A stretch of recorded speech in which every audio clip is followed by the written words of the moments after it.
2024.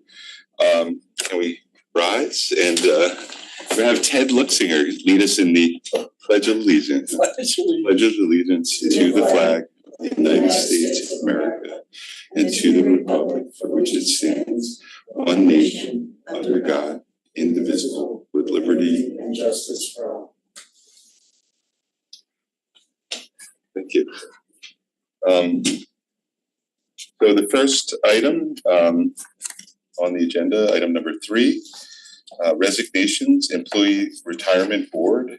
Carolyn L. Trabucco, Democrat, 111 Lookout Drive, South, term 11/23 to 11/28, and she resigned on October 23rd, 2024.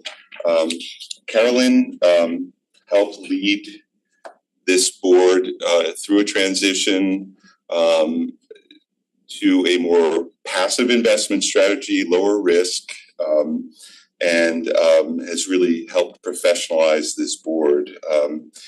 She's worked very, very hard to find outside chief investment officers and had to find 2 within a couple of years.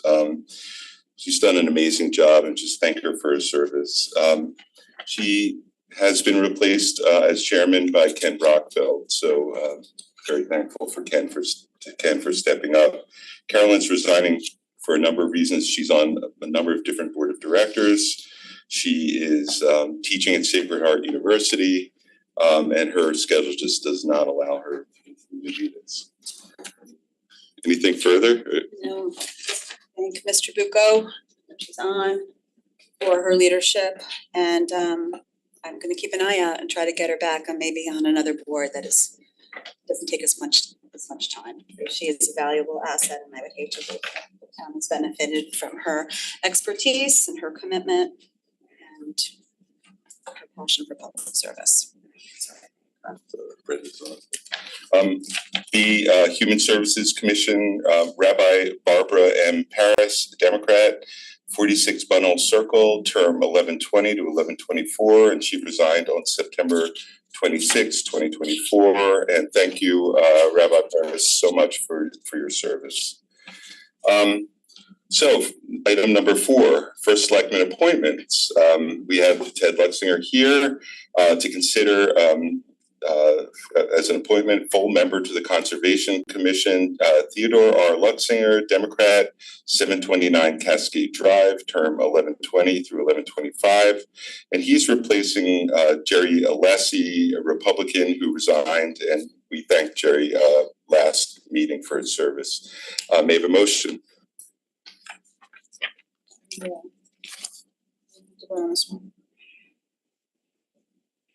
Oh, it's my appointment. Well, first of all, I would vote, but that. Yeah, this is my appointment. I'm sorry. Ed, would you like to say a few words? Well, I've been an alternate on the Conservation Inland Waterways Commission for the last 2 years. And the town is very lucky to have a group of professionals that we do on that commission. It's really a pleasure to work with them, and I'm thrilled to become a regular member of the commission. A lot of really dedicated people, a lot of knowledge, and really fighting for the town every step of the way. So Ted is an expert on issues relating to bright skies or dark skies, I guess, and helped put on a seminar at Pequot Library that I attended. I think that was when I first met you, maybe, relating to birds who fly, the thousands and thousands of birds that fly into glass windows and the things you can do to prevent that. So you've been a big advocate for birds and other sustainable Pollinator pathway. Directors of Pollinator Pathway. So thank you. I know a lot of people in town. Well, thanks, Ted. All right, thank you so much for stepping up. Oh, my pleasure. Thank you. Item number 5, Deputy Police Chief, to hear, consider, and act on approving an agreement between the Town of Fairfield Police Department and Magnet Forensics LLC for Gray Keys licenses in an amount of $10,638. Funding for this agreement will be fully reimbursed to the Fairfield Police Department by Our Rescue. May I have a motion? Second. Deputy Chief. Thanks for having us. Gray Key is offering advancements in digital forensic systems that will help us to keep pace with methods criminals use to avoid detection of child exploitation.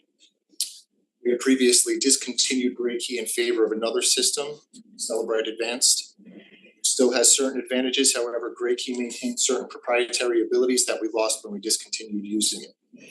In order to be fully equipped to handle all digital forensic needs, a combination of the two providers is necessary. Recently, a 501c3 named Our Rescue, which is affiliated with the Internet Crimes Against Children Task Force, offered to cover the full cost of renewing Gray Key to ensure we have continued access to Gray Key's capabilities as an additional trusted tool to combat child exploitation. We respectfully request approval of the MOU with Our Rescue, agreeing to cover the annual fee of $10,638 to renew Gray Key services and subsequently to enter into said annual service contract with Gray Key. Thank you. Any questions?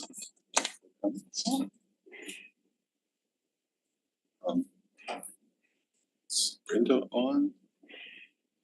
Don't see Brenda. I have no questions or comments, so any comments from the public? None, back to the board. All in favor say aye. Okay, approved. Item B, Deputy Police Chief, to hear, consider, and act on approving a memorandum of understanding between the Town of Fairfield Police Department and Our Rescue. And Our Rescue to collaborate on strategies, investigations, and technical assistance to rescue children and others from human trafficking. The term of the MOU is 1 year from execution by the parties unless earlier terminated. May I have a motion? Second. So that really just ties into the MOU funds to service that. Thank you. Any questions, comments? And does Our Rescue, they provide you with any sort of an update on their work or reports that is publicly shared? Reading a little bit about the MOU and talk about donations to that organization. Kind of wondering if people wanted to get more involved or support their mission, is there a way that they could do that? I know that we generate quarterly reports to share our statistics with them.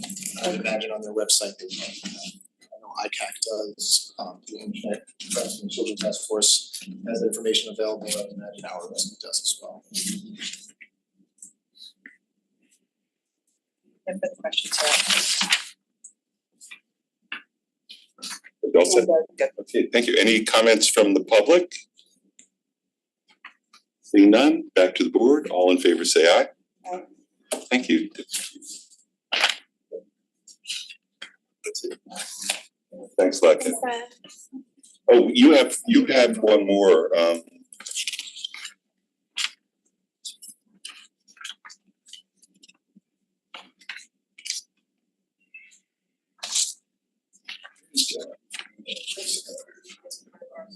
Oh, there's a C. Quinnipiac University affiliation. There's a C. Oh, sorry. Item C, I'm a little out of it today. Item C, to hear, consider, and act on approving an agreement between the Town of Fairfield Police Department and Quinnipiac University to facilitate a social worker-based internship between Quinnipiac and the Fairfield Police Department to augment the police department's social worker program. And I'm going to ask for an amendment to this, but the term of the agreement is of no cost to the police department and length of time is open-ended. They have a motion. Seconded. I would like to propose a motion to amend the final sentence from the term of the agreement is of no cost to the police department and length of time is open-ended to the agreement is at no cost to the police department and the term of the agreement will continue until terminated by one of the parties. Thank you. All right, may all in favor say aye for the amendment. Approved. Deputy Chief, would you So as you know, we've been trying to get a social worker internship program to supplement our social work program off the ground for a while. We have a similar MOU with Fairfield University that got approved last year. And really the idea is we want to have the biggest pool of universities associated with our program as possible. It just increases our pool of applicants and continues to grow the program. I'm curious, how did they contact you or did you do outreach? They did, they contacted us. Yeah, and I'm sure this program could grow because there are many other schools that would probably be interested as well. Do you think this is the first of many? I do. Yeah. I do. Yeah. Any questions or comments? No, I think it's great to be providing these opportunities to college students, and I would just encourage other town departments to do the same, just like to help our youth explore their opportunities of the jobs available to them in government, and if it helps our department, it's a win-win for everybody. So thank you for bringing this before us. Fantastic, yeah, it's exciting. Any comments from the public? Seeing none, back to the board. All in favor say aye. Aye. Approved. Sorry about that. See you later, Debbie. You too. Item number 6, purchasing authority to hear, consider, and act on authorizing the purchasing authority to enter into the proposed agreement with Langen Engineering and Environmental of New Haven, Connecticut, to provide engineering services and all else necessary for a hazardous building materials survey and Phase 1 environmental site assessment services at 180 High Street per the Langen proposal dated October 18, 2024. For a proposed contract amount of $20,320. Funding for this project is available in account 001-05-030-53200. Fees and professional services. May I have a motion? Adam is unable to attend, so this basically is for 180 High Street, the former Armory.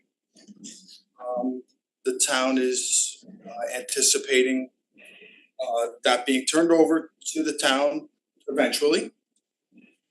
And this is just a preliminary study for hazardous material at the site.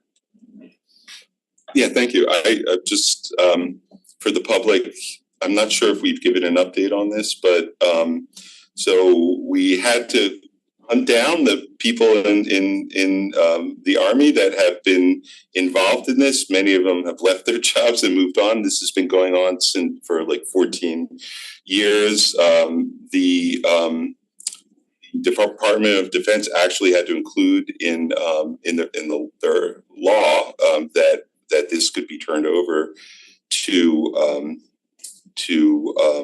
Fairfield. It was approved, but it had to be remediated. So for the groundwater to be deemed acceptable, and so this it's been years of groundwater testing. This summer, we found that there were no issues with the groundwater tests looked at this summer. So the Army has asked Connecticut Deep for a no further action letter. Connecticut Deep will hopefully produce that. Now that doesn't mean that we're done, because the inside of the building, the Army training site, is our responsibility. So what we've asked is, in the interim, before we receive that letter, can we go in and inspect the site to see what we're looking at in terms of asbestos and PCBs and things like that? So what James Ryan has done is he's signing us up with this LEP, right? Yep. And we'll go in together and they will spend some time in there and put together an assessment of that property. So they've given the okay for us to go into the building. The Army Reserves have, they are waiting for us. We were waiting to get this signed up, and we will schedule a meeting and they will let us in. Okay. Yep. So if this happens, it's pretty exciting because it's a big property. It's been a long time. Waiting a long time. And it was like detective work trying to find out who was in charge of what there. Yeah, so this is the first step of what we've been waiting for a long time. Just the environmental piece of it, this isn't design, although I'm sure you'll be looking around with that eye as well. Ms. Kupchik's joins, just so you know.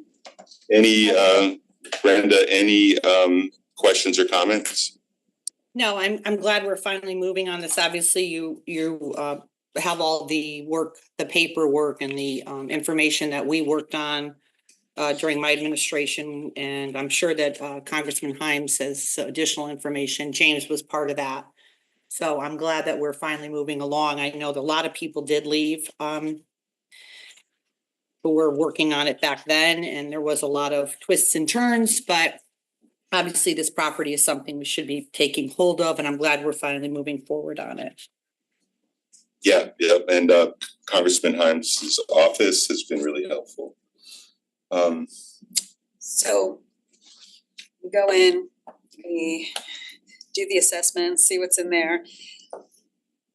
Obviously, if there's things that need to be remediated, that'll be the next step. This building, correct me if I'm wrong, for future use needs to be used for recreation. Yes, the way it was worded in I forget the name of the law that allows for the transfer of land from the Department of Defense. It says to be used for recreational purposes. It was a BRAC transfer, and it does have to be used for recreational purposes. All right, so I guess that'll be, future use will be something that we'll be discussing, hopefully sooner rather than later, but obviously this is an important first step to make sure the building is safe. Any comments from the public? Seeing none, back to the board. All in favor say all in favor say aye. Aye. Aye. All right, thanks, Jim. Thank you. Thank you, have a good night. Thank you. Hi, Ted. Item 7, purchasing authority. Hear and consider an act on authorizing the purchasing authority to enter into the proposed agreement with Silver Petroselli and Associates of Hamden, Connecticut, to provide architectural and engineering services and all else necessary for concept design study and facility condition analysis at Pilot House per the Silver Petroselli proposal dated October 28th, 2024 for a proposed contract amount of $19,800. Funding for this project is available in account 010-07080-53200, fees and professional services, and 12407053200-10530 adaptive recreation. May I have a motion? So much. Second. Thank you. Is Anthony? Yep. Hey, Anthony, you want to talk about this? Hi, everybody. Anthony Calabrese, Director of Parks and Recreation. This is pretty straightforward. We're in the early stages of acquiring the Pilot House over on Grasmere. And the first steps that we need to take are to get some concepts. So Silver Petroselli is they've been in the facility. With this funding, they'll be able to go in greater detail, give us some cost estimates and up to 3 conceptual designs on how to lay out the space. The building, we plan to use it for basically make it our adaptive recreation center. I think this is going to be a huge community asset, and we're excited to get the ball rolling. Fantastic. And Anthony, for the outdoor, for the field and the playground, what would be the next steps you thinking about for that? Well, that'll be outside of this proposal with Silver Petroselli, but we would like to turn in that baseball field, the little t-ball field that's there, into what they call a miracle field, which essentially is a turf t-ball field.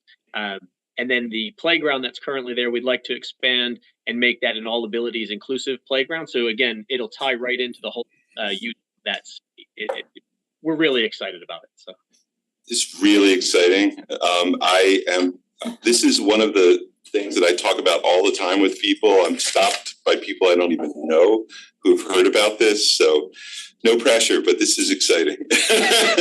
We're excited too.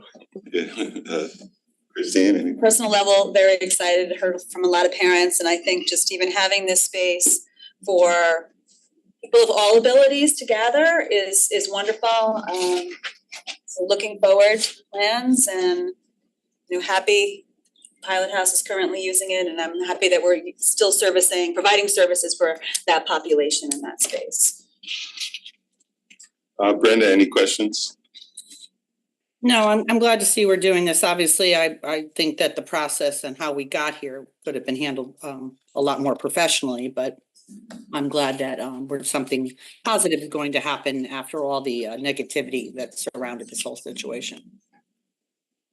All right. Any comments from the public?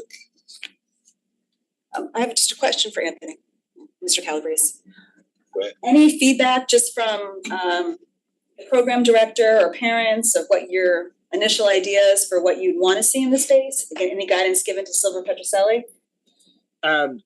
General guidance so far. We've actually reached out to SEPTA, we've reached out to Wolfgang, we've reached out to a couple other community based organizations, Special Olympics of Connecticut as well, to try to partner with them on some programming.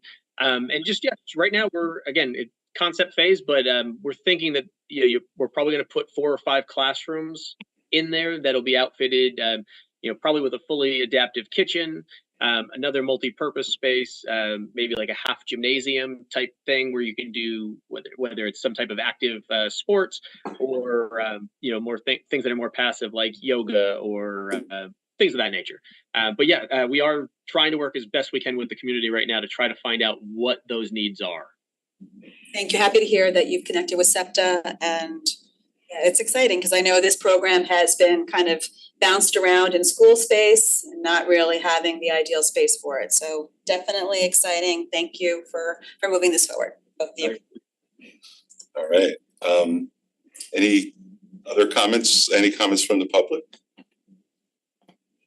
Seeing none, back to the board. All in favor, say aye. Aye. Approved. Thank you, Anthony. Thank you guys. Have a good night. You too. Item number 8, Fairfield Arts Commission. This requires the Board of Finance and RTM approval, whereas the Fairfield Arts Commission has been awarded a grant in the amount of $1,000 by the State of Connecticut Office of the Arts to support the activities of the Arts Commission, and now therefore be it resolved that the first selectman be and hereby is authorized to accept said $1,000 grant, expend the said grant funds in accordance with the terms of the grant, and execute a state and federally funded grant contract between the State of Connecticut Department of Economic and Community Development and the Arts Commission, memorializing the terms of the grant. May I have a motion? So moved. Second. And Mark, I understand this is the most work per dollar that you've ever done. Probably very accurate. Yes. This is actually the second year in which we applied to the Connecticut Office of the Arts for this program and received a $1,000 grant award. Not sure if it totally requires all these approvals, but since I'm here anyway, I figured that'd be safe and sorry and request your authorization to enter to accept the funds on behalf of the Arts Commission. So questions. The grant awards are basically dictated by a formula process depending on the size of the organization. We have the Arts Commission, as you know, has a $1,000 budget. Awesome. And you put forth some recommendations for funding next year's a little more hefty. I'm sure that the Arts Commission is coming to the Board of Selectmen as well as the RTM with a funding request. Any comments? Or questions? Every time a member is before us, they give those hints that they're going to be Yes, he's not shy. Show me the money. Any questions or comments, Brenda? Thank you, Mark, for your work on this. Any comments from the public? Seeing none, back to the board. All in favor say aye. Aye. All right, Mark, thank you. Item 9, Community and Economic Development Director, to hear and consider a request from the Director of Community and Economic Development to approve additional costs not to exceed $15,000 related to the purchase of property at 376 Quincy Street and to authorize the use of the Housing Trust Fund for said purpose. May I have a motion? So moved. So moved. Second. Mark. So I know when I was here back in December of last year, board authorized the purchase of 376 Quincy and the Housing Trust Fund to cover the costs associated with that. Cost to purchase that in foreclosure was $270,000.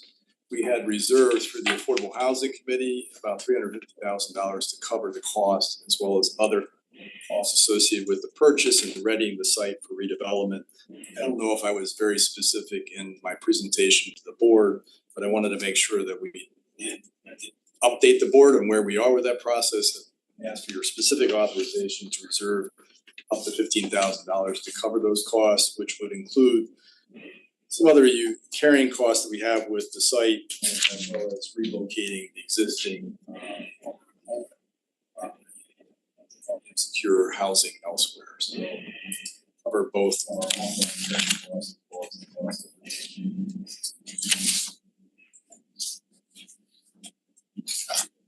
questions. I'm pretty familiar with this. Selectwoman Vitale or Selectwoman Kupchik, any questions? No, I'm obviously very familiar with it too, and it's great that we're continuing to move forward with the Quincy plans and to use it for affordable housing. Mark's done really a ton of work on this for quite a while, and it's nice to see we're gonna start moving toward finally. Me too. I know, it's so much work, it takes so much time, but you've been really awesome, so good for you. Thank you so much for all your hard work. We're hoping to have a ground lease agreement back before this board for consideration with Habitat in the next few months. Awesome. So, any comments from the public? Back to the board. All in favor, say aye. Aye. Thank you, Mark. Awesome. Don't go anywhere. Oh, I think I'm done. Oh, no, you're done. You're He's done. like, I'm out of here. Is Tim? There we go. Item number 10, Conservation Commission Director requires Board of Finance and RTM approval. Here, consider and act upon the following resolution as recommended by the Fairfield Conservation Director. Resolved to achieve the purposes of the Connecticut Department of Energy and Environmental Protection, or DEEP, Trails and Greenways Program and the Connecticut Greenways Council grant for an open space trail in urbanized Fairfield neighborhood funds be and hereby are expended in the amount up to $255,284, 80% of said funding to be made by Connecticut DEEP and 20% of said funding to be matched by the Fairfield Conservation Department for a half-mile recreation trail at 150 Villa Avenue. And further resolved that the first Selectman William Gerber is authorized to make, execute, and approve on behalf of the town of Fairfield any and all contracts or amendments thereof to secure said grant. We have a motion. So moved. Second. Tim. Good afternoon, thank you. This was a project I worked on with Terry Brown up in finance, who's was our grants coordinator, no longer with us, but was excited. This is my first kind of big grant to acquire since I've been here.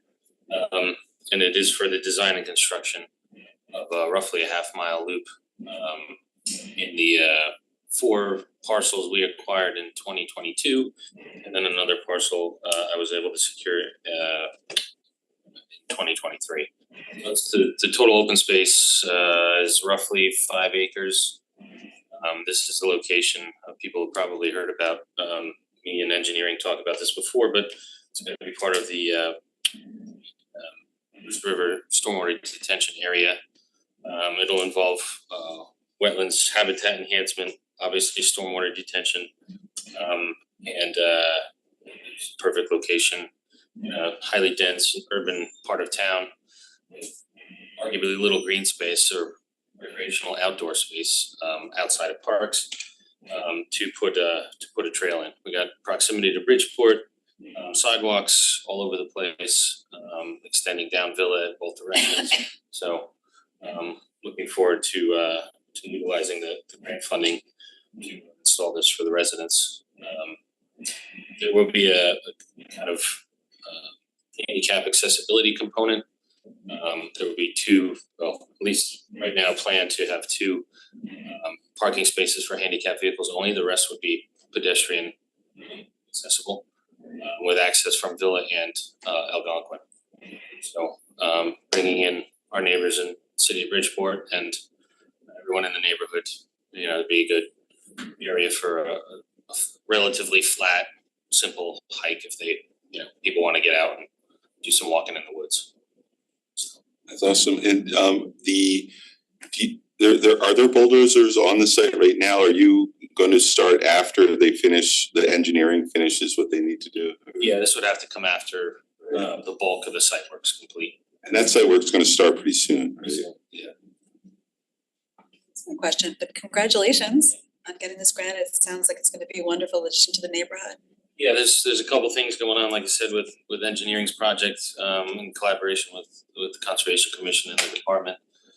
We also working with engineering and grants coordinator, secured a 319 grant from the state for water quality monitoring and improvement at the site too. So a bunch of things going on these 5-ish acres.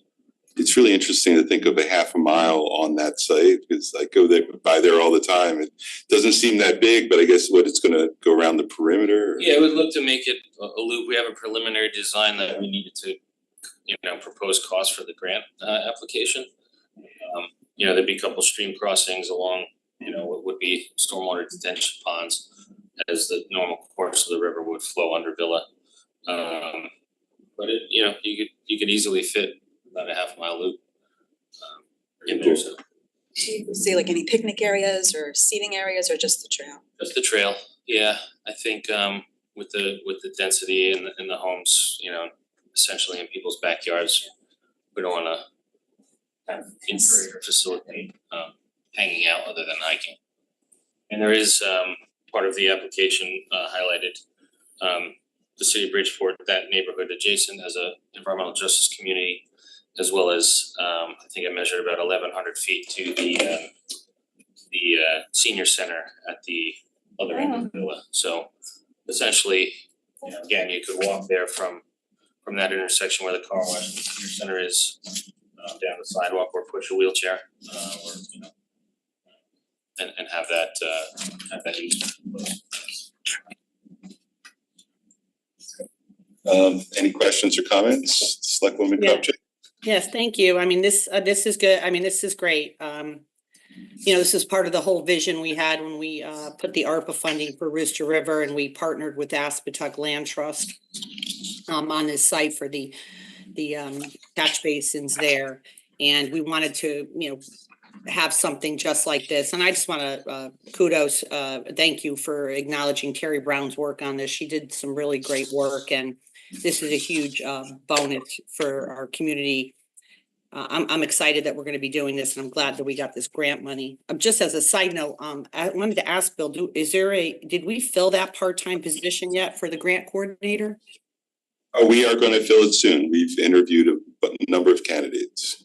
Okay. And it's going to be full-time.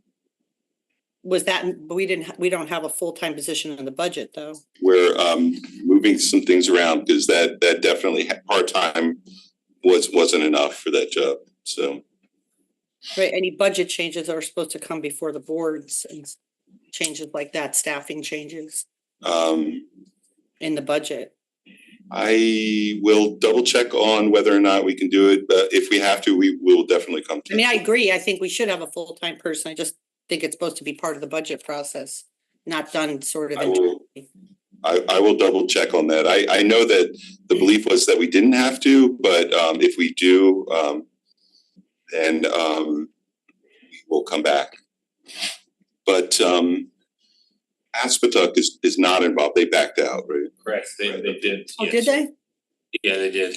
Oh, that's too bad. That wasn't, as Selectman Kupchak said, that was in the early discussions, and they were Right. involved. We had some meetings with them upstairs, but that didn't pan out in the end. Right. Any comments or No, questions? just exciting. Thank you. There's Amy Barrett. Can you read that? I can't read that. Are there plans for more than one crosswalk on Villa? As it is, seniors need to cross Villa 2 times to get there. That has been discussed, we have discussed, or I have discussed that with Public Works and Engineering, and that will have to happen, and they're aware of that. Okay. Yeah. So that will, I'll double check with Bill if he's on. Yeah, Hey, Bill? actually, hi, Bill Hurley. Yeah, can you address that? Yeah, we definitely have one because where we have the break in the medians of Villa Avenue, we definitely have one that will take people right across from the existing sidewalk, right across to the new open space there. So there's definitely one there. There could be potential for another. We'd have to look at that, and then we'd have to obviously, any of the crosswalks have to be approved by the legal traffic authority. You can't put them, around curves or in, dips in the road where there's poor sight distance. So, but we definitely have one. We know we've checked that. And we could possibly have another, but there's definitely one going in right at the open space. Okay, She has another comment. yeah, I can't read, So see does that. that mean sidewalks will continue on the northbound side? It sounds like it might be a discussion. Yeah, I don't know, Bill, are you able to answer that? Currently, there are not. There are some restrictions that prevent us from doing that right now. But if we were to put more money into like a budget, because it involves a retaining wall and it involves maybe some right-of-way impact around the curve at the crest of the hill. So it's a little bit more complicated than just putting in a sidewalk there. But Right. there's So- always the potential. Right, it sounds like something that's gonna require a lot more work. So right now, they're gonna have to cross to the south side, go down the sidewalk on the south side, and then cross back. If they're on the north side, they would have to cross back again, right? If they're on the north side, if they're on the south side. If they're on the south side, it's one, They just cross once, correct. Right, okay. All right, so I don't think on this topic, we should explore that further on here, because I don't think we're prepared to talk about it, Amy. But thank you for bringing it to my attention, because that isn't something that was on my radar. And the grant funding wouldn't be used for something like sidewalks, it would be just development of the trail, just in terms of the agenda item before us. So this could be a follow-up to. So this grant, yeah, right, so this grant funding was part of the governor's, wasn't that part of the governor's grant? This was the Deeps recreational trails program. Right, I remember the announcement with all the different towns, and we were one of like 10 towns. Yeah. Yeah, Yeah, and this is for the design and construction, so right, that design will be finalized. I'll have to go through the bidding process for consultants and engineers to design the trail and then execute it. thank you. Any other comments? Any comments from the public? I see Amy's, but I think we'll pick that up later. Any other comments from the public? Okay, back to the board. All in favor, say aye. Aye. Unanimous, thank you. Yes. I would like to make a motion just to move number 12 to be next in line before 11, just because an update on Dwight and the ECC needs, that discussion might inform the vote on number 11D. I'm fine with that. So to make that motion, you'll second my motion? Second. All in favor, say aye. Or discussion, or No, I just want to say that I took the liberty of watching the special meeting that the Board of Ed had so that I could be informed. And so I did hear the discussion about all of the different things. So I feel pretty updated, if that helps move it along. I know you two attended it, but I did listen and I did watch the whole meeting. oh, that's great. But in terms of moving it up, Yeah. still on the all in favor, say aye. Aye. Okay, so item number 12, Superintendent of Schools update on Dwight and ECC needs. Mr. Testani, thank you so much for being here and analyst, and we're excited to be here to talk about this, just like the excitement around the other. we have board members Jen Jacobson and David is here as well, so thank you. David Krasnoff. David Krasnoff is here as well, thank you so much for being here. Who else? David? No, just for So as the agenda item mentions, we are continually in need of additional preschool space across the town of Fairfield. If you're not aware, last year legislation was passed where the kindergarten start age was no longer cut off at December 31st. It was moved up to September 1st, which means in year one, we gave parents the opportunity to just waive if their child was born between September 1st and December 31st into kindergarten if they so chose, or they could remain in preschool. So we saw about a 50-50 split in the number of kids that would be normally eligible to move on to kindergarten under the old date, and those that remained in preschool. This year, we have gone to a more formalized assessment as the state recommended as part of the waiver process. As of now, we're not seeing many parents opt for the assessment, which means that it's giving us the inclination that we'll have a greater need for preschool for those students that would have been otherwise eligible to go to kindergarten. In addition to that, those are the students that we currently now offer a full day program to. So if you're not aware, in the past, preschool was half day, so we can use one classroom for two groups of students. Offering a full day program does not allow that, so it's one classroom for one group of students for the entire day. So as a result, this year, we expanded 2 classrooms to Holland Hill, which immediately filled up, as you can imagine, with a full day program. Not only did it fill up, it also verified some of the assumptions that we had, that we will attract more non-disabled typical pairs into our preschool if we offer a full day program for parents, especially working parents who do not have the opportunity to come midday to pick up their child and then have to make arrangements for further childcare. So we are going to continue to see an increase in the demand for preschool, which is why we are looking to expand to 3 sites. We currently have 3 sites, well, 2.5 sites, so to speak, with 5 classes at Fairfield Ward High School, 5 classes at Stratfield, and the 2 classes at Holland Hill. One of the other commitments that we have as a board and as a school district is to make these more geographically accessible to our families. That's why if we were, and we all know something needs to be done at Dwight School, if we're gonna build a new school, and we can get into all the specifics of why a new school makes more sense than trying to renovate a 60-year-old building. But even if we did go down that road, Dwight would not have the ability to add any ECC classrooms under the existing footprint.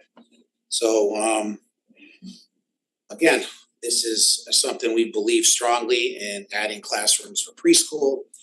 We're all well aware, if you're in the education realm, that this is probably going to be, at some point, we're headed for universal preschool across the state of Connecticut, if not across the country. So we're just being proactive and preparing so that we're not going to lack space or facilities down the road when we face the challenges of having to offer preschool to more kids here in town.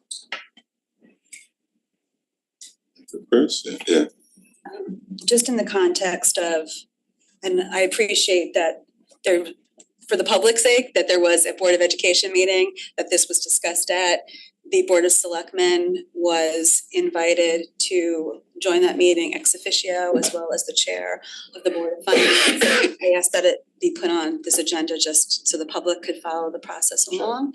So I thank you and Ms. Jacobson and Mr. Krasno for being here today. Also want to take a memo of personal privilege to thank you for including us in the conversation last week, and also apologize a little bit because I know that we were not necessarily following an agenda, but I do appreciate the discussion. So thank you. Also, in terms of where the Dwight project is, can you just speak to, you mentioned that there's a renovation and a need for that school being addressed. What action has been taken to date by the board? And this could either be to you or to the chair of the Board of Ed who's also present. I will leave it up to you to decide who wants to address it. The board has approved the capital plan moving forward, which includes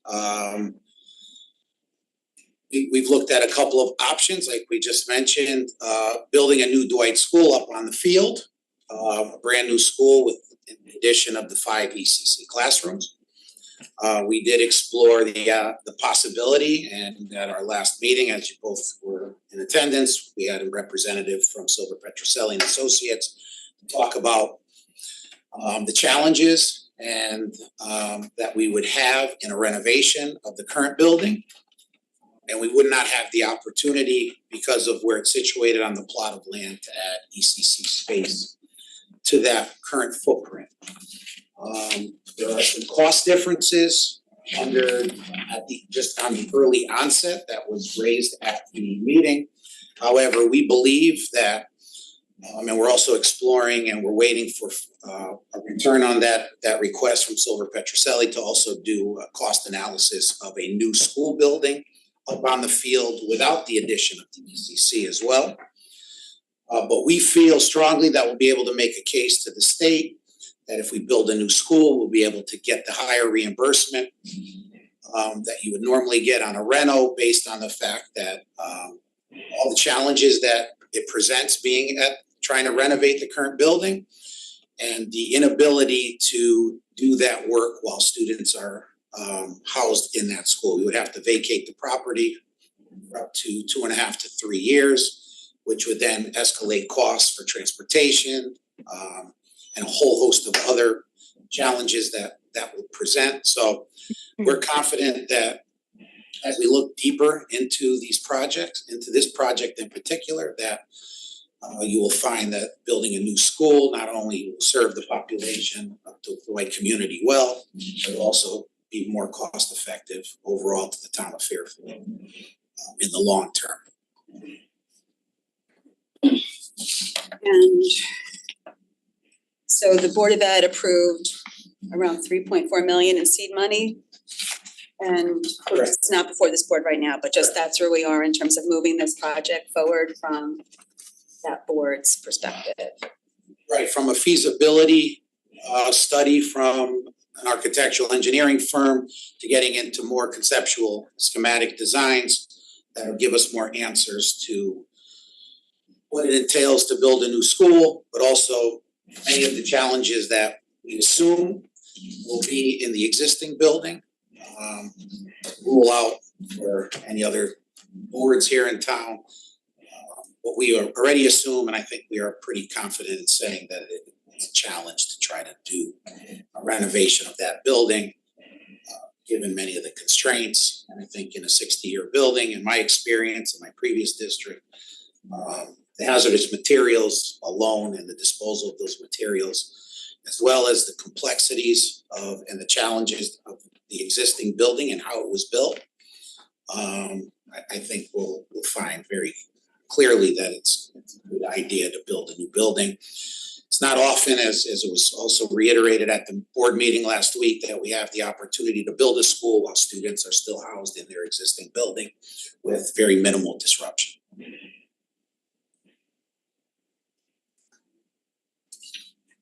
I'm so tired. Should I ask a few questions? Go ahead, go for it. Yeah. Oh, well, actually, one more thing, I just wanted for the public's, the feasibility studies that you referenced, they were not I don't think in the backup for this meeting. Are they easily accessible on They're easily accessible. the website? I just been trying to bring, this is a big project and I just want to bring the public along. They've been on our website for several weeks. We were not asked for those for this particular meeting. Happy to share them, if you wanna post those on the town website. I think you'll see very clearly that, we need to get deeper into the projects.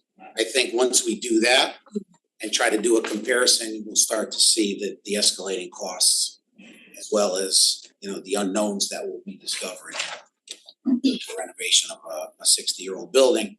But again, I can't stress enough, just from an educator's perspective, the least amount of disruption for those children and those families, I think, is priceless in and of itself.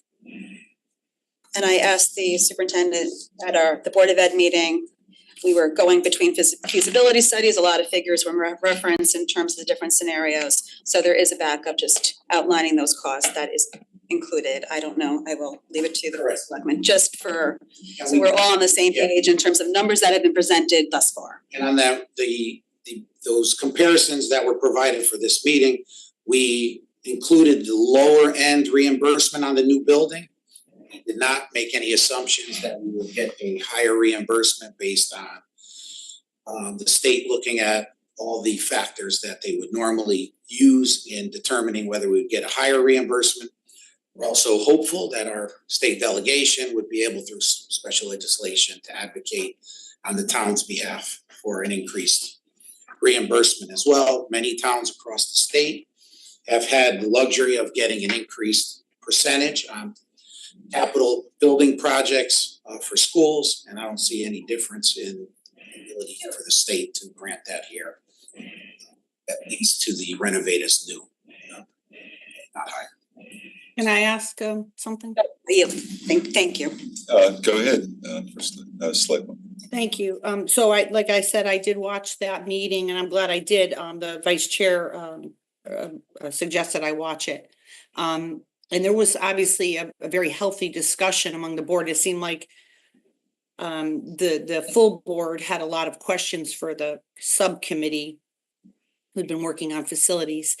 And I know that we're looking at now $1 million that were just, by the way, was just sent to us today. And I do want to note on the side, aside from this item, that I received probably like 6 last minute updates to this agenda, one of them 15 minutes before the meeting with backup. And honestly, I would have had my head handed to me if I had pulled that when I was in office by the minority select people. I mean, there's $1 million on here, which I'm not saying I'm against. It's just, you got to pull this stuff together a little bit better and get it out to the members before. But on the Dwight piece of it, I thought the discussion was enlightening at the board table. And the fact that, I think a few things. Now, obviously, we had a capital planning document for a long period of time, and it was fairly strict about how much we were going to be bonding each year. And listen, I don't have, a really a preference one way or the other about how this all shakes out.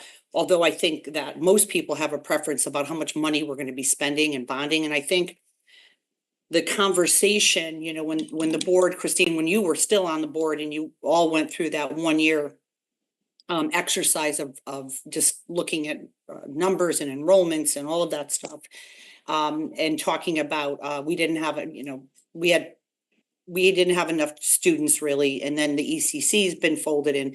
Regardless of how that all works, if enrollment's down, or if it's not down, if ECC numbers are up or down, a brand new Dwight school with or without an ECC in it is going to be a big ticket item. And I think that the comment that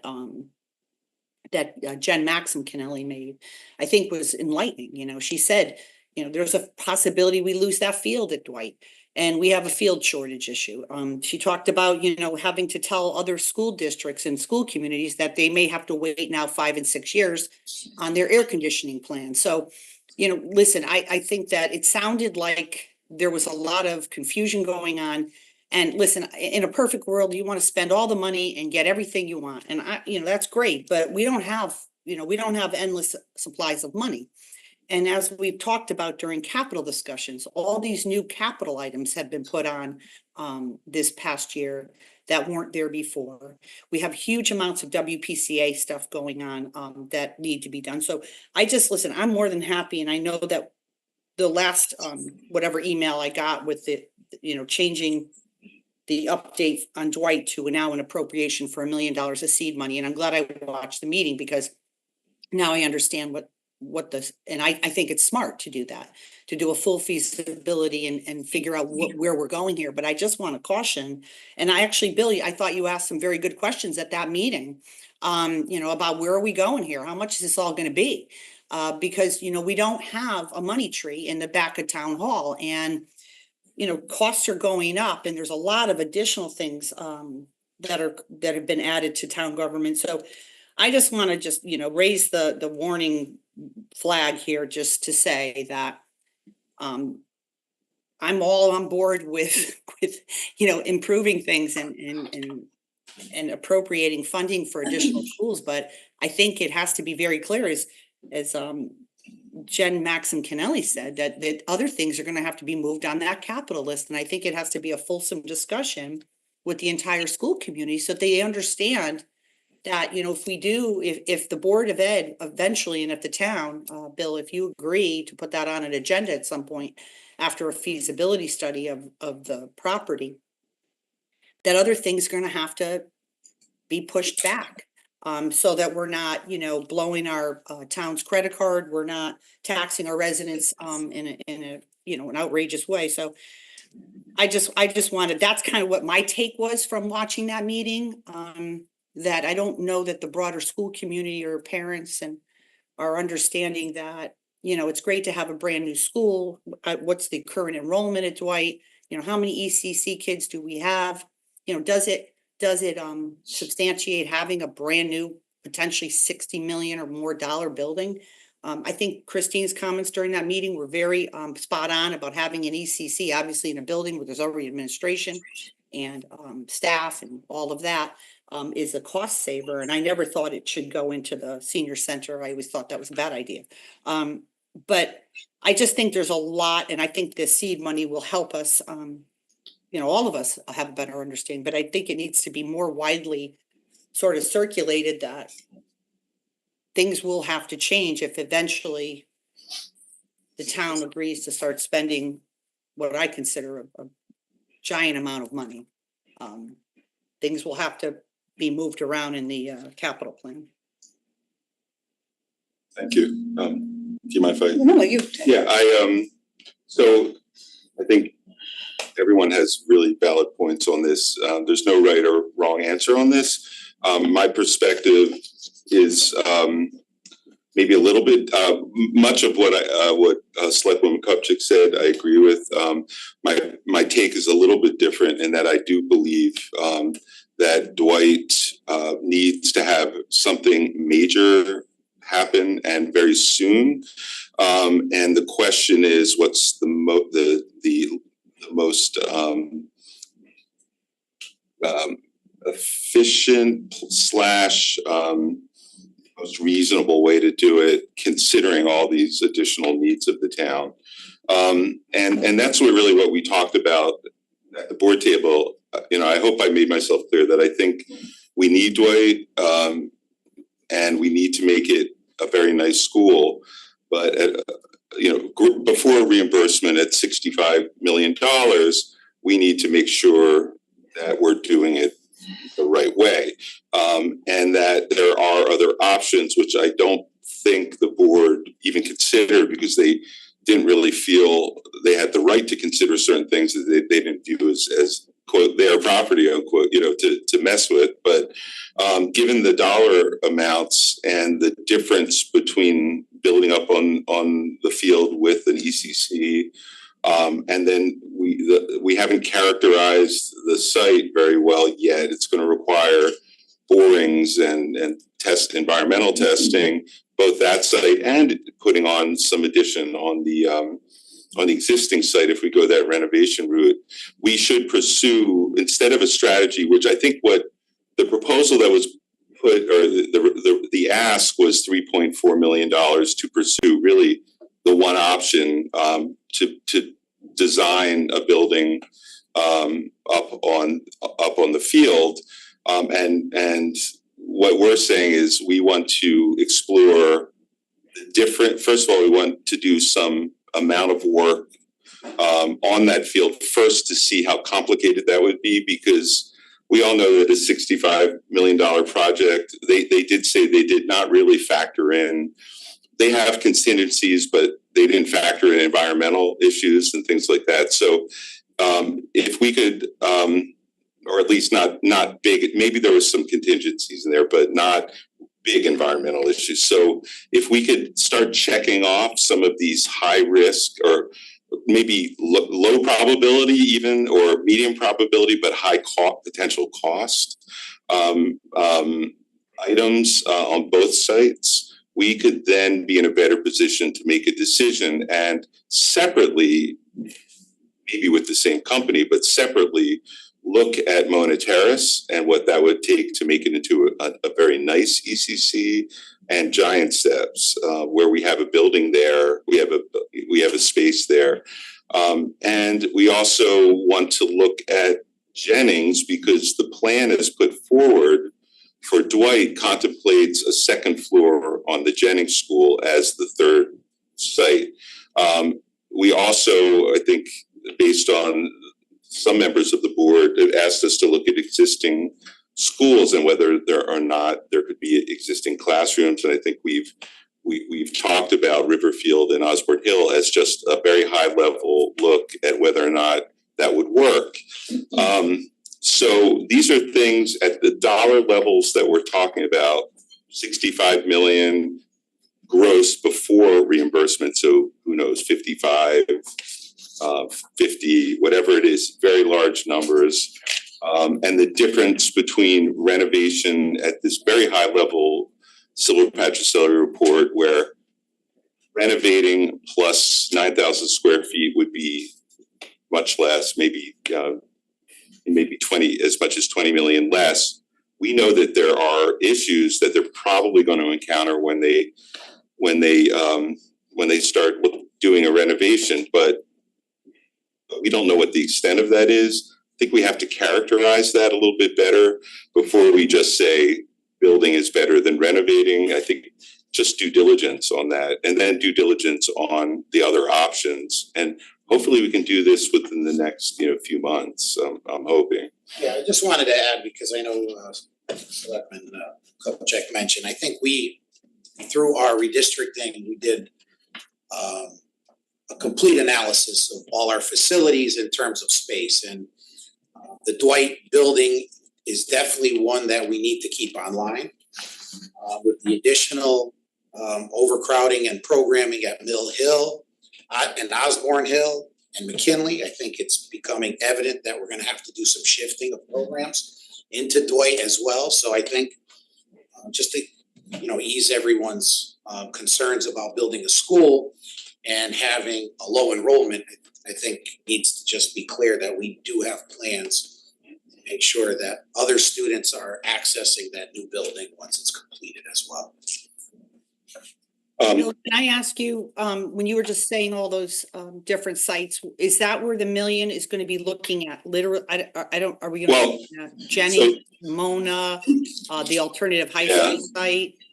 So the a lot of it is the Dwight site.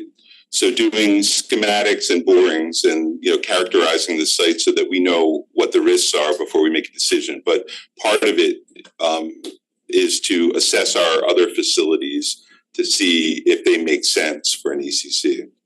So that's part of the million, looking at all the sites that you mentioned? Yeah, Okay. Just because the difference between the two sites, granted one is without an ECC and one is with, but the difference, if it's $20 million, that kind of means, you've got some amount, not the full 20, but you've got some amount that you could invest elsewhere.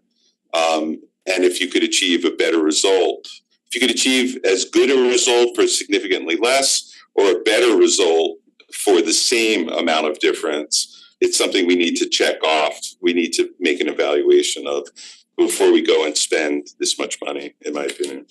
So just to be clear, so I understand it, it's to evaluate the child garden space, and then to evaluate what it would cost to build either a brand new building at the alternative high school site or included in the current building? So the current building across from Giant Steps, we think we need to do an evaluation of that site, whether or not it could be renovated. I know it looks ugly, but we've had some preliminary looks at it, and there are some pretty good aspects of that building. Apparently the bones of it are pretty good. So we'd like to know what it would take to turn that into, I mean, that's probably a 10 classroom ECC, but it's a pretty big building with a gym and a cafeteria. I think to Christine's point, though, the other night at the meeting, you know, I think she makes a fair point. I obviously we'll all be taking this into consideration, especially the Board of Ed, but you know, to put ECC in an existing school like Jennings or Dwight, you know, saves money because you're not adding administrative, you're not adding janitors, you're not adding that stuff. So I agree. That has to be part of the analysis, and I think, you know, we've got to look at all the risk factors, all the environmental risk factors on the Dwight site. We need to look at the septic system. Silver Petrocelli really didn't do any in-depth analysis on the existing leaching fields and what would need to be done if they move it up on the hill versus keeping it where it is, and the connections. They had some, you know, just some commentary on if it's up on the fields, they could make it so that gravity plays, you know, the role bringing it into the leaching fields. But there's a lot of variables there. There's a lot of questions on state reimbursement we should try to flesh out.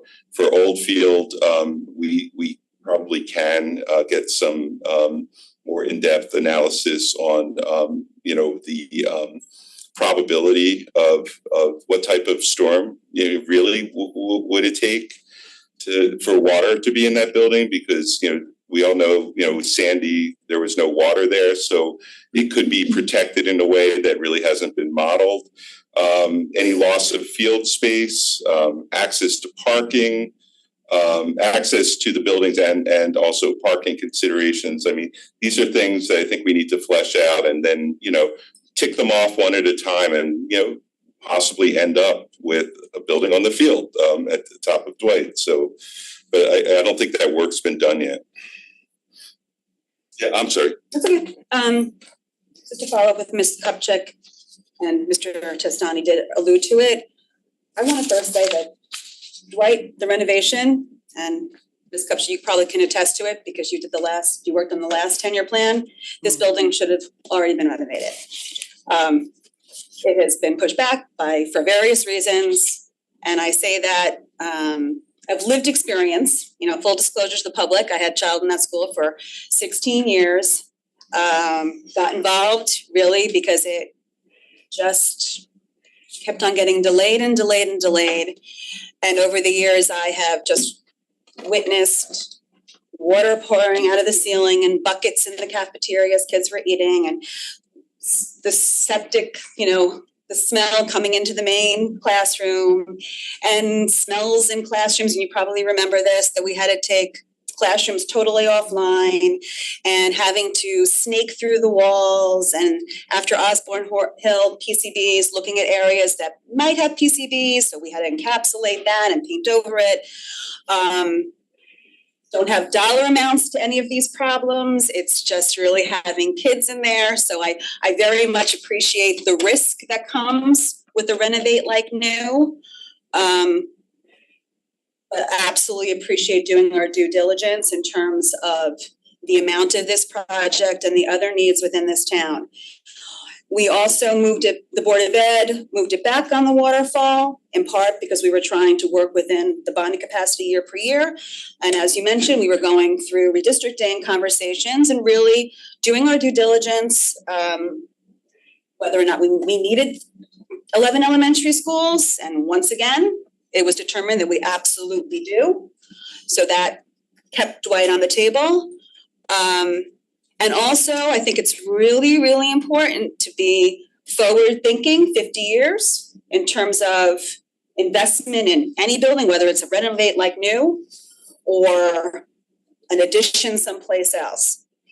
There may be only under 250 kids in the building at this particular moment, but there are other schools in our district that are at capacity, overcrowded, and movement of programs is going to be needed to create space in those schools in the southern part of town. To add to that, I think if we're gonna be forward thinking, there could be a possibility of, and a high probability that in 10 to 20 years that we're gonna need a 12th school. Given the fact when you add up the preschool space, the special programming space, because Fairfield, we do a great job in building in-district programming so that kids are able to stay in their schools, in their community with their friends, rather than send them out at a high price tag or a less quality experience. So I think we do need to be forward thinking and assume that with all these changes that we're basically adding a 12th building when we add up all the programs and all the classroom space for ECC at some point. And I think to the first selectman's point, I think doing our due diligence over the next several months will answer a lot of questions. I predict that we're gonna end up right back here where we think we are in building a new school building up on the field. But if it takes a couple of months of research and development to get there, I think then we can move forward without any hurdles at that point. Yeah, I mean, I think it's essential to do that due Yeah, diligence, absolutely. and I agree. There's a very good chance we'll end up there, but you know, for this price tag, very good chance and gut feeling and all that stuff. I don't think you can move based on that, but I agree with you. yeah, and the other Do the due diligence so that we don't keep having these questions pop up down the road. But I do want to probably led us to all these pushbacks for the last 10 years. Yeah, I think once it gets on paper and it's backed by data and all that and numbers, then it's easier to keep chipping away at the without going and revisiting things all the time. So the one thing I do want to address is I totally agree. I agree with you on the disruption piece of it. I think the moving, if you have to move kids and move them back, that is something that should be part of the cost analysis, not just, you know, there is an actual cost and there's a psychological cost.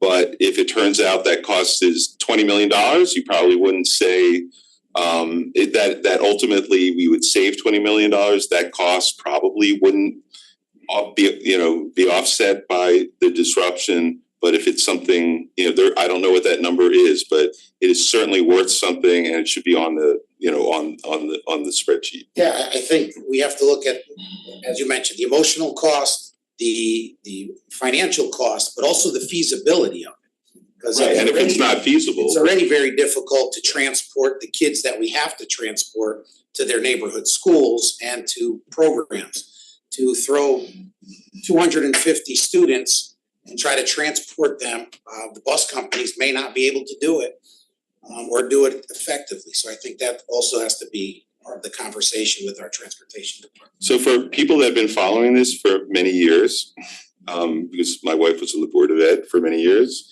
I want to just point out that the whole idea of building a new school is a relatively new thing.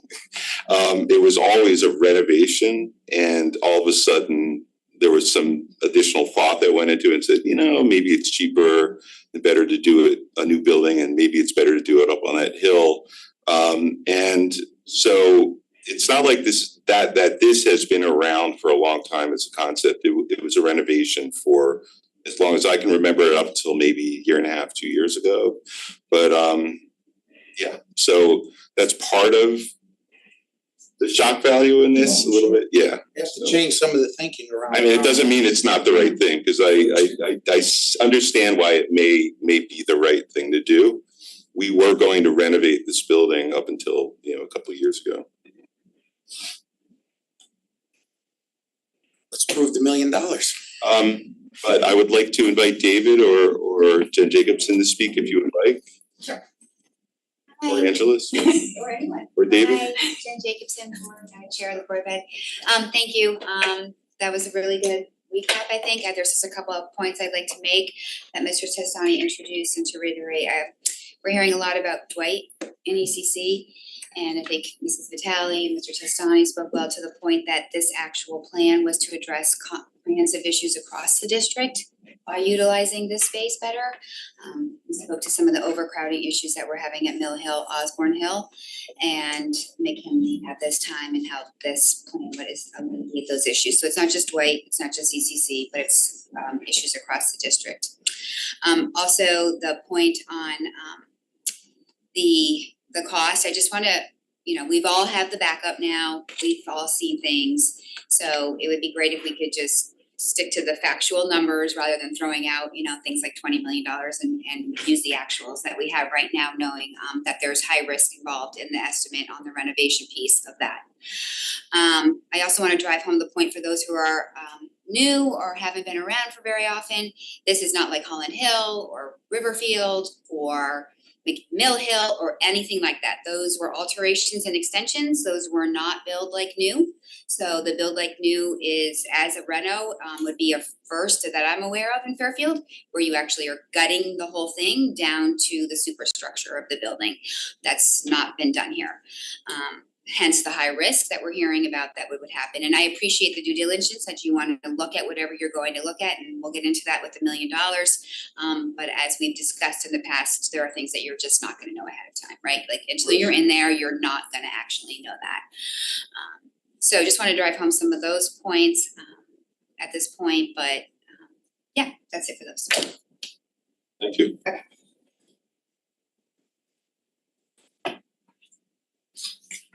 Anyone else? Nope, thank you. Okay, so that was item 12. So I guess now we are going to go back to item 11. Superintendent of Schools, this requires Board of Finance and RTM approval to hear, consider, and adopt a bond resolution entitled a resolution appropriating $5,615,565 for the costs associated with the air conditioning upgrade project at Tomlinson Middle School, and authorizing the issuance of bonds to finance such appropriation. See full resolution in backup. May I have a motion? So moved. Second. Mr. George. So as you all know, this is part of the ongoing projects for indoor air quality. I want to make one correction. There's an $83,000 upgrade. Our backup shows a total project of $5,531,690. The building committee received, after the board voted on that number, an updated estimated cost for Tomlinson. Now that they're at design and ready to go out to bid, the new total for that price is $5,615,565, as you have on your agenda. Right. This would bring Tomlinson Middle School online fully, air-conditioned building, along with the 3 schools we are currently working on, Osborne Hill, North Stratfield, and Woods. So this would be one more school off of the list. Any comments, questions from the board? Nope. Oh, interesting. I have none either. Any comments from the public? None. Back to the board. All in favor say aye. Aye. Awesome. B, to hear, consider, and adopt a resolution amending and restating a resolution entitled projects and entitled a resolution appropriating $7,255,022 for the cost of certain non-recurring capital projects, and authorizing the issuance of bonds to finance such appropriation, to increase the appropriation and bond authorization of the Naps Highway tennis/basketball courts project by $409,956 for a total appropriation and bond authorization, and under the resolution of $7,644,978. See full resolution in backup. May I have a motion? So moved. Second. Okay, Angeles, and I apologize if I'm slurring. I was up very late last night. Yes. I understand. So this resolution is for a total of $7 million, but I'm just a little confused because I know our portion of it is 409. Is this the additional for the additional cost for the project at Ward High School, but there's additional just- projects in there. This is the so this is part of an authorization that's already been approved, so this is amending the original capital non-recurring. So it restates the original resolution for the new amount, so that's why That's the way we always do it. But we're just addressing the $409,000 adjustment. So that's what you have. We have the tennis courts up at Ward High School. This is the second set of courts. It was approved a few years back. It was put on hold as a bunch of conversations happened around the tennis courts and what was gonna happen with them. At this time, we've settled and we went out to bid to get these capped with post-tension concrete to do the tennis courts as well as the basketball court there that is used heavily by the community. So that's why when we got the bid results back, we were comfortable with the lowest bidder. However, it is still a 409,000 increase, 956 increase. Any questions? Any questions or comments? I have none. Any comments from the public? Seeing none, back to the board. All in favor, say aye. Aye. Approved. Awesome. Item C, to hear, consider, and adopt a bond resolution entitled, a resolution appropriating $4,176,576 for the cost of partial roof replacements projects at McKinley Elementary School, Stratfield Elementary School, and Tomlinson Middle School, and authorizing the issuance of bonds to finance such appropriations. See full resolution in backup. May I have a motion? Second. Okay, Angela. So as you guys know, the Stratfield roof was already on the waterfall to be replaced. The McKinley roof was pushed back because of problems at Osborne, so they got pushed back, so that's why it's back up here now on there. And then the Tomlinson roof, we felt it was the opportune time to do it because we are doing the project for the air conditioning at Tomlinson. So to put new equipment on a roof that we have to take off and replace 2 years out, we felt this was the opportune time to move this one forwards as well. It's our first time doing 3 roofs in one summer, but we feel that we can get them done as long as we can get to the state for reimbursement and approval prior to the new year. Excellent. Yes, Christine. Just putting it out there with these projects, communication with Parks and Rec, and summer's just extended school year for programming sooner rather than later. We're very excited about our new reservation system, and Parks and Rec now is set up so that when things are put in for specific areas, they get automatic email notifications from the system, so we're very Excellent. Selectwoman Kupchak.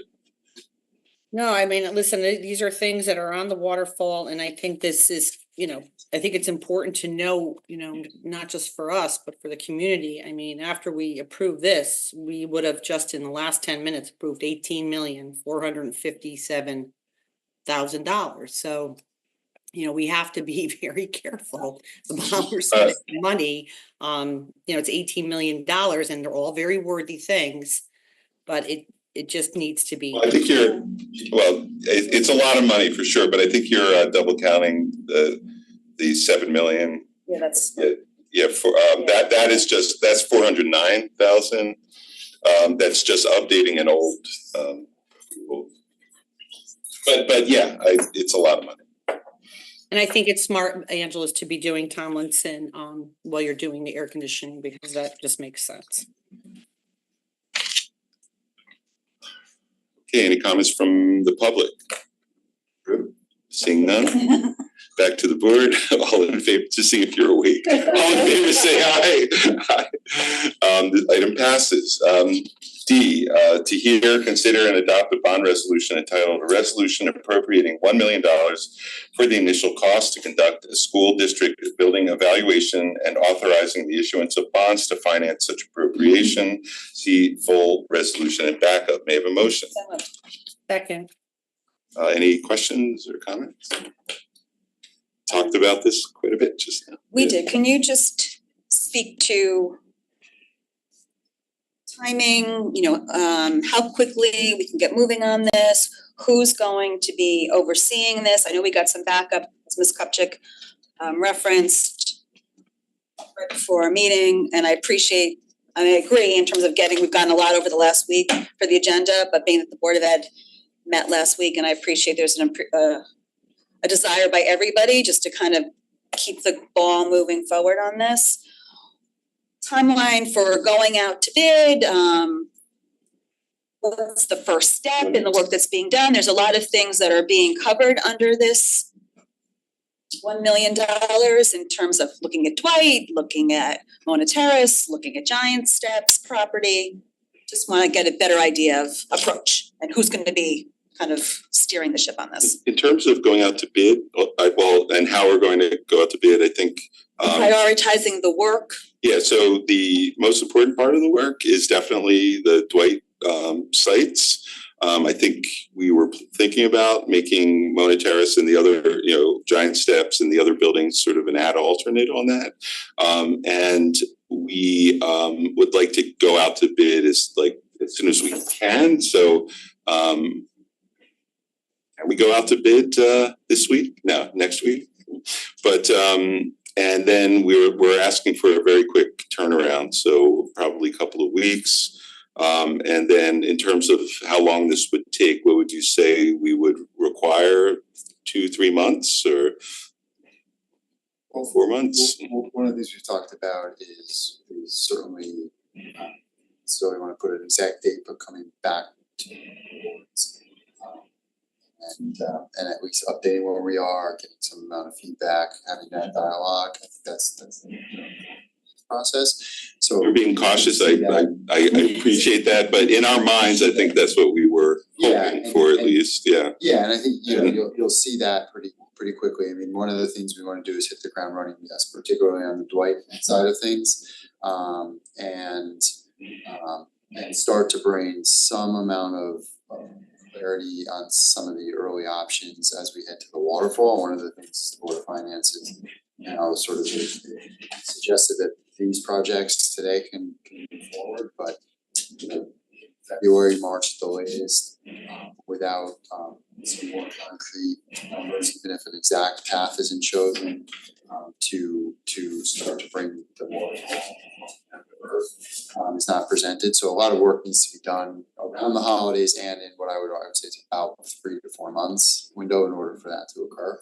If this were to result in going into a much more detailed schematic, and we talked about some of the warrants and something more in depth that could be handed off potentially to a building committee in the future.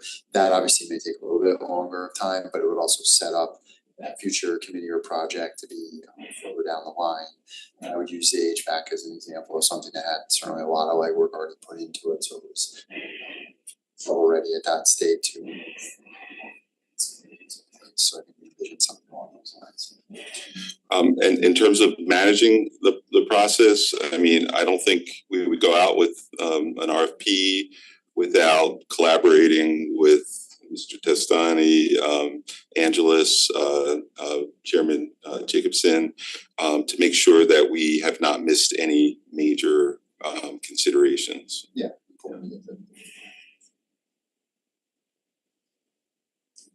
You're still up. So many questions about this.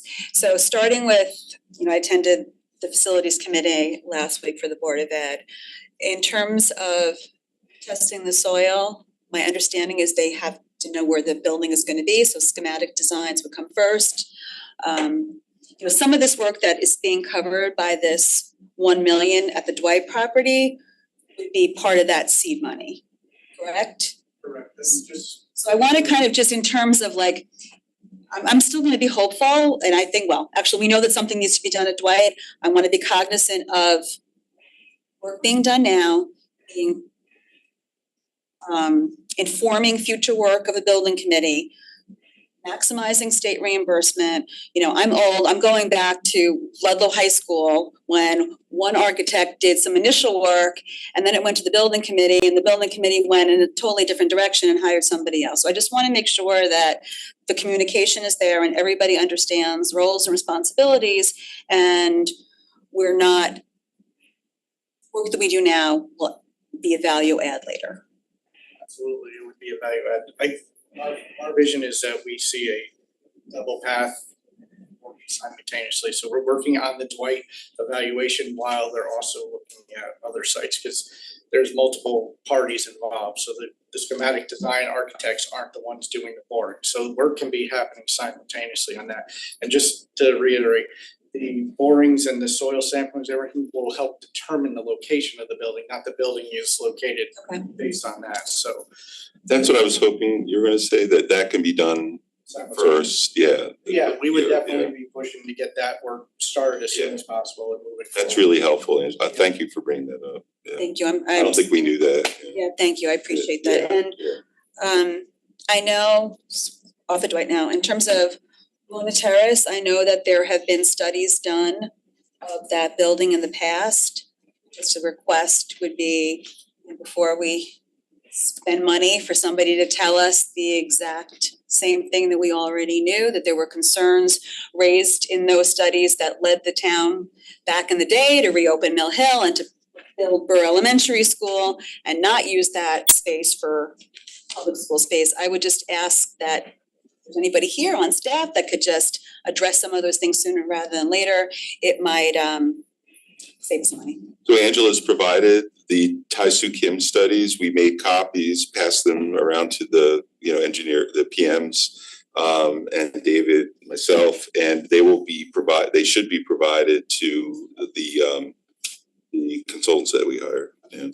Absolutely. And there was an update that Jen provided in 2002, it's a couple pages. Sorry, 2008, yeah. And we're talking about, schools and fields. And, part of the Dwight, if it ends up going on the field, we would be relocating a field at the Dwight property. Well, they haven't done the work yet. That's so I would I think that we need to kind of maybe loop Mr. Calabrese in either on a high level or a more in-depth level on how the fields play into this with their master recreation plan, because they had some ideas for the Dwight property, they had some ideas for Giant Step property. If we're talking about possibly adding on to existing elementary schools, that might also take green space and fields away, so just loop them in. Right, and that was not part of this discussion up till now. It was assumed that we could build a field there, but I don't think they've scoped it out really at all. So at least one field where the building is, right? Losing fields. So we lose a field. Right. So we're trying to. Yeah. That needs to be. So that's part of the analysis. No, just part of it, because Yeah.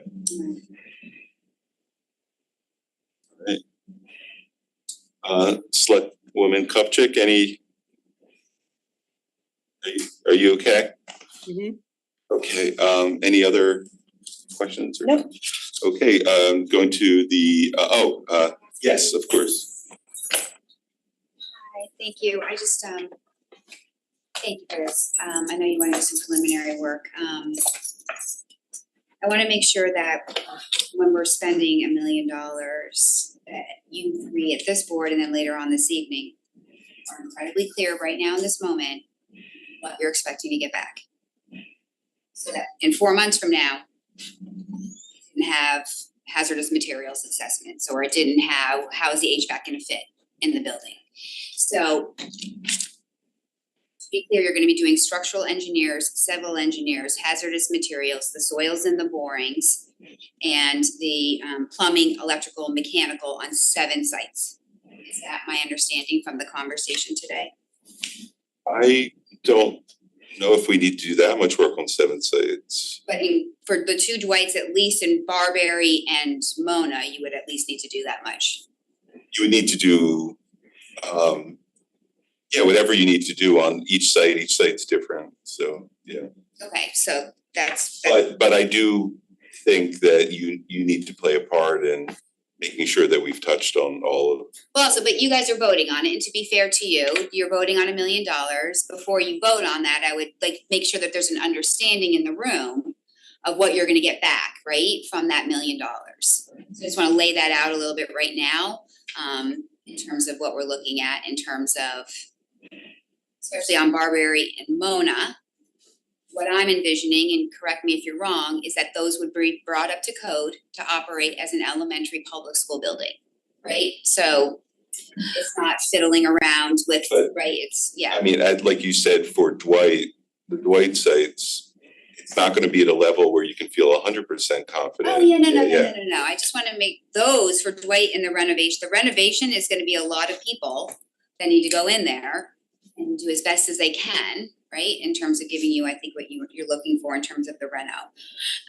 The other sites, and just being knowledge so that I don't get a lot of phone calls, emails and texts today about Riverfield and Osborne Hill.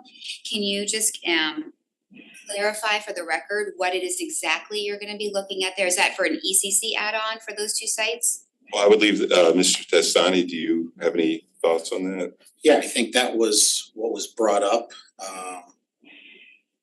Certain board members is we can eliminate some geographically advantageous sites. I think those were the 2 that kind of came to mind. I think that we can rule those out or not. I think those would be helpful because I know that's some of the questions. Okay, so do you know how parents are gonna be, what are they doing at Riverfield, what are they doing in Osborne Hill? So you'll be looking at whether or not you can add an ECC wing onto Riverfield and Osborne Hill. Okay, but at the same 13,500 square feet, apples to apples comparisons. If we're gonna do any type of comparison, it needs to be apples to apples. Okay. I'm also thinking that depending on the amount of space, I wouldn't mind hearing if the architect or engineer say you could put an ACC at Osborne Hill. Could you add maybe a couple of classrooms while you're there as well? Could that be helpful in alleviating some of the stressors there, so. Okay, so now we're getting into an addition, okay, so No, I'm so this is why I wanted to have this conversation. No, I'm just, no, it will be. That's why I wanted to have this, so now we're hearing about something else, wasn't in view here, so again, I'm a little nervous about this process, not having a piece of paper in the backup. And I don't know if that's what came to That's what me, came. Mrs. Kupchak, that's had cite, what work's being done, what your expectation on a deliverable is, estimated of costs, like some kind of a chart or something, so that you're clear, we're clear, the public's clear. Because the resolution as written does say, school district building evaluation. So to me, when I read it, I thought you were doing like 18 different facilities. That's what I thought, right? Because that's the school district as it's written on the piece of paper. It's not limited to any types of sites or anything. So apologies that I don't have that backup that you might have gotten that Mrs. Kupchak brought up. So those are some of the things I wanted to say about the process, just so that we're all on the same page tonight. And that there aren't any surprises or disappointments that come in 4 months from now with not understanding what this $1 million is going towards and what you're expecting to get back. And so that the public understands that these are the 7 sites that you're looking at. Right? I think Jen makes a good point. I mean, to tell you the truth, I got so many additional backup emails, I can't even keep track of what I have. I don't know that we got a detailed backup. Christine, did you get some detailed backup of where the $1 million is going and what they're looking at? It was verified the 7, I'm talking Dwight New, Dwight Reno, Giant Steps, Mona Terrace, Riverfield, Osborne Hill, and then a little clarification on Jennings, because we just want more information on Jennings on the double decker. Is that what you're looking for there? The traffic study to be done, something like that? Well, you have that as an essential part of your 3-site plan, right? It's on the waterfall. It's it's on the waterfall, well, they're separated out, just like Dwight is. You've got the Jennings renovation that it's due, plus an ECC add-on, so they're Right. separated on the waterfall. So you are expecting to have 5 classrooms there? Yeah, like. And if you That's an can't, option, yeah. if you haven't really fleshed out at all, you don't know if you can actually do it or if it'll work. We were told it was feasible, Um, pending a traffic study. The traffic study. Yeah, traffic study. right, so I think this was a Board of Finance question.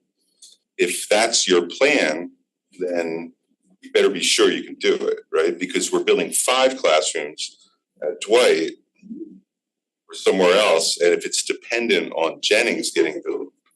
They're independent. We would like, for example, Mr. I won't speak for you, but it's not like if you couldn't do it at Jennings, we would put 10 at Dwight or somewhere, right? Because the point of this, remember, is to geographically disperse. But if you're doing Dwight first, you're only putting 5 on, right? So if you can't do it at Jennings, it'll be too late to put another 5 on. But I don't think that we. wouldn't want to. Oh, you wouldn't do that? Wouldn't Yeah, do we it. would never. I thought you said you would do that. No, No. we wouldn't. They're not dependent on each other. So don't you kind of need to know what you can do before you make that decision? You mean at Jennings? Or where your other 5 classrooms are gonna be, or where you can put them? This is coming from the Board of Finance, this is what they were pretty clearly worried about, is that you have a plan that shows 3 sites. One of them's Jennings, and you don't really know if it'll work at Jennings. Well, So again, we have been told it is feasible pending pending a traffic study, a more in-depth traffic study. maybe you should do the traffic study, because if it's not feasible and you haven't thought about where you wanna put it, are we gonna put it at Mona Terrace? I mean, maybe we will, but I'm not sure where we would put it. Can I add something? Just for our meetings. So we had discussed. So state your name for the record. Sorry, David Krasmount, Board of Ed. And I'm on the facilities committee, so I was part of the discussion, so I wanted to clarify that. In our discussions, the first Jennings wasn't gonna be a double decker. Came back that a double decker may make the most sense, which would be adding an addition with 2 floors. It can work pending a traffic study. But in hearing that, a few of us then opened discussion with like an Osborne or something else as the second site to look at. We had a brief discussion. I remember Mr. Testani thought we might have to have a separate building, but now maybe we don't if we had classrooms or something in between. So that's where the conversation all went. It had nothing really to do with Dwight. So I'm also. Except to the fact that you want 15, you want 3 sites. Right, but the thought process is to have 5 on one side of town and another 5 on the other. We already have wards, so we don't wanna load all 10 like at Jennings, because now we have all of them in one part of town versus the other side that's now neglected. I get it, but what I'm confused about here is if you, and this is really, I'm hearing this from the Board of Finance. You have a plan to right now that shows 5 at Jennings, 5 at Dwight, and then Ward, right? And if it turns out that you can't do Jennings, then you need to find a place for the other 5, right? And right now, I would say. you do need us to look at Osborne Hill, you need us to do this then, right? Yeah, and I would say though, for Jennings, if it wasn't possible to put ECC there, it still is possible to expand upon the building. That is definitely feasible. To make it as a renovation and an expansion to make sure that the portable goes away. You can address some of the deficient spaces that the building lacks. Which would then keep ECC at Stratfield, where it currently is located. But then we would have to do some other possibilities of looking at moving some children around in a redistricting plan to shift some of the kids out of McKinley to alleviate the overcrowding. So these, to Jen's point, they're not dependent on each other. They're not. Something is dependent at. To have a plan, to put a plan together, you need to know what's possible. Sure. And that's what we're hoping to help with. So what are you looking at Jennings then? You mentioned Jennings as part of this $1 million. Yeah, I mean, look, you haven't looked at it, so if you want us to look, I mean, if So you. you mentioned Jennings in your list of schools that you were looking at as a part of this meeting. No, well, that was part of the discussion the other night at the Board of Ed meeting. So what are you looking at? I mean, just, I guess, I mean, we're gonna flesh that out with you. If it's if you've already done the work to make sure that to make sure that structurally you can do it and the parking works, then maybe we need a traffic study. If that's the only thing outstanding, but I sure would like, who made that assessment? Are you? Oh, so if they've already done that work, then I guess it's just the remaining piece and you need to make a decision. I guess you've already have that is the direction that you're going. Back of wording. Just obviously this is. Speak up, David. This is high level, a couple of sentences related to that. Jennings renovation project, the Jennings building requires significant updates and renovations. Will be looked at as a standalone building rehab with additional space to meet the needs of the efficiency of the building. We're also looking at the feasibility of adding an ECC site to the building. This will also include a traffic study to determine the effects of the additions to the building. Here's the backup. This is in the backup, that's the 3-page backup. Is this the backup that came like 5 minutes Yes. before the meeting? Okay, I'm gonna sit while you guys talk. Can I read this for a second? By all means. Alright, thank you. So sure, we could spend $10 million on this project probably, but we're proposing 1 million to get as much information as we can. And the fact of the matter is we don't have the information to feel good about, at least I don't, approving what you've asked for because this work hasn't been done. So we're asking that it get done. This is hopefully going to be able to get it done to the point where we can feel comfortable approving something for Dwight. So I would just note on the backup document, and I realized that it did come late. There was a meeting of the board last week. There's a lot of things that were put in motion to try to get everything prepped and in time. If we had actually fit our deadlines for how we normally want to do it for this meeting, it would have actually been prior to even when that meeting occurred. Trying to get bond resolutions drafted in short time frame along with some other items here and then trying to get this particular document put together. Initially bond resolution was always going to be, I've sort of get some guidance on this direction, and the thought process for this piece of backup was to start to put some of this down paper, but as the bond resolution is drafted, it does give flexibility overall, so that this working on this in concert with coming back to the boards is able to maximize effectiveness and not close doors, not open too many, but also not close doors in advance, so that they can.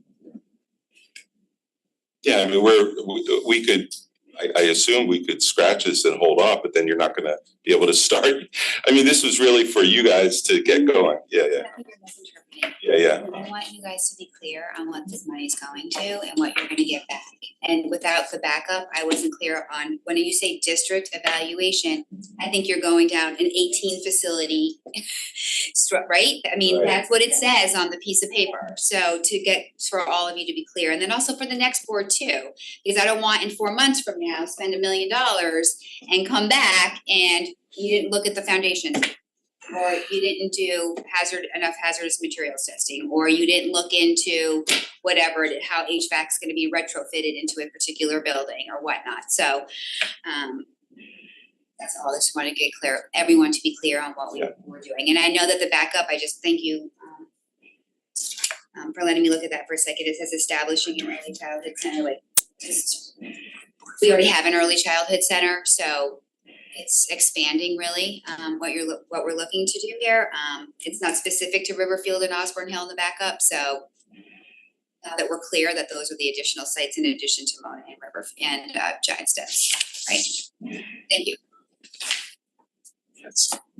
And I very much appreciate those comments, Ms. Jacobson, and also appreciate the administration and Mr. Becker turning this around. I think that we're all anxious, appreciating that a lot of this is not wanting forward motion on Dwight and not going into the holidays and just getting on everybody's schedule,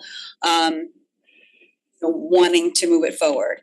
I think that the point about moving it to, we were all in a part of an in-depth conversation about this, and Ms. Kupchak listened in, that fine tuning some of these points as it goes to ultimately to the RTM would just be helpful. My own priority right now is obviously getting better answers at Dwight. So there's some comfort in a path forward for that school. And I think Giant Steps and Mona Terrace, that's a valuable exercise, even apart from, the school district, because ultimately it's the Board of Education that decides where they send children to be educated. They may decide that's not the model we want. We don't want to have the ECC there, and then they have to find another solution depending how that works out.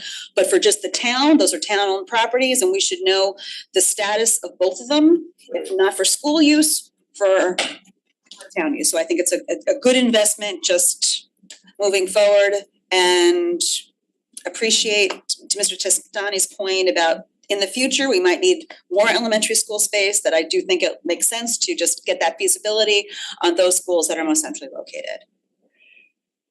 So that's, so you guys just know, whoever's gonna be doing this work, that's where I am, so if you kind of check those boxes, I will consider this money well spent. Okay, good. I think, David, what time do we have to get out of here? And that clock is wrong. Oh, what time is it? You got another hour and Yeah, that clock. Oh. Yeah. It says 6:20. Yeah, that clock is wrong. It didn't seem like time at. We'll fix that. It's Oh, wow. 5:20, 7:30. Okay, good. Selectwoman Kupchak, any other comments? No. Any comments from the public? I have a very brief one. Yeah, David, yeah.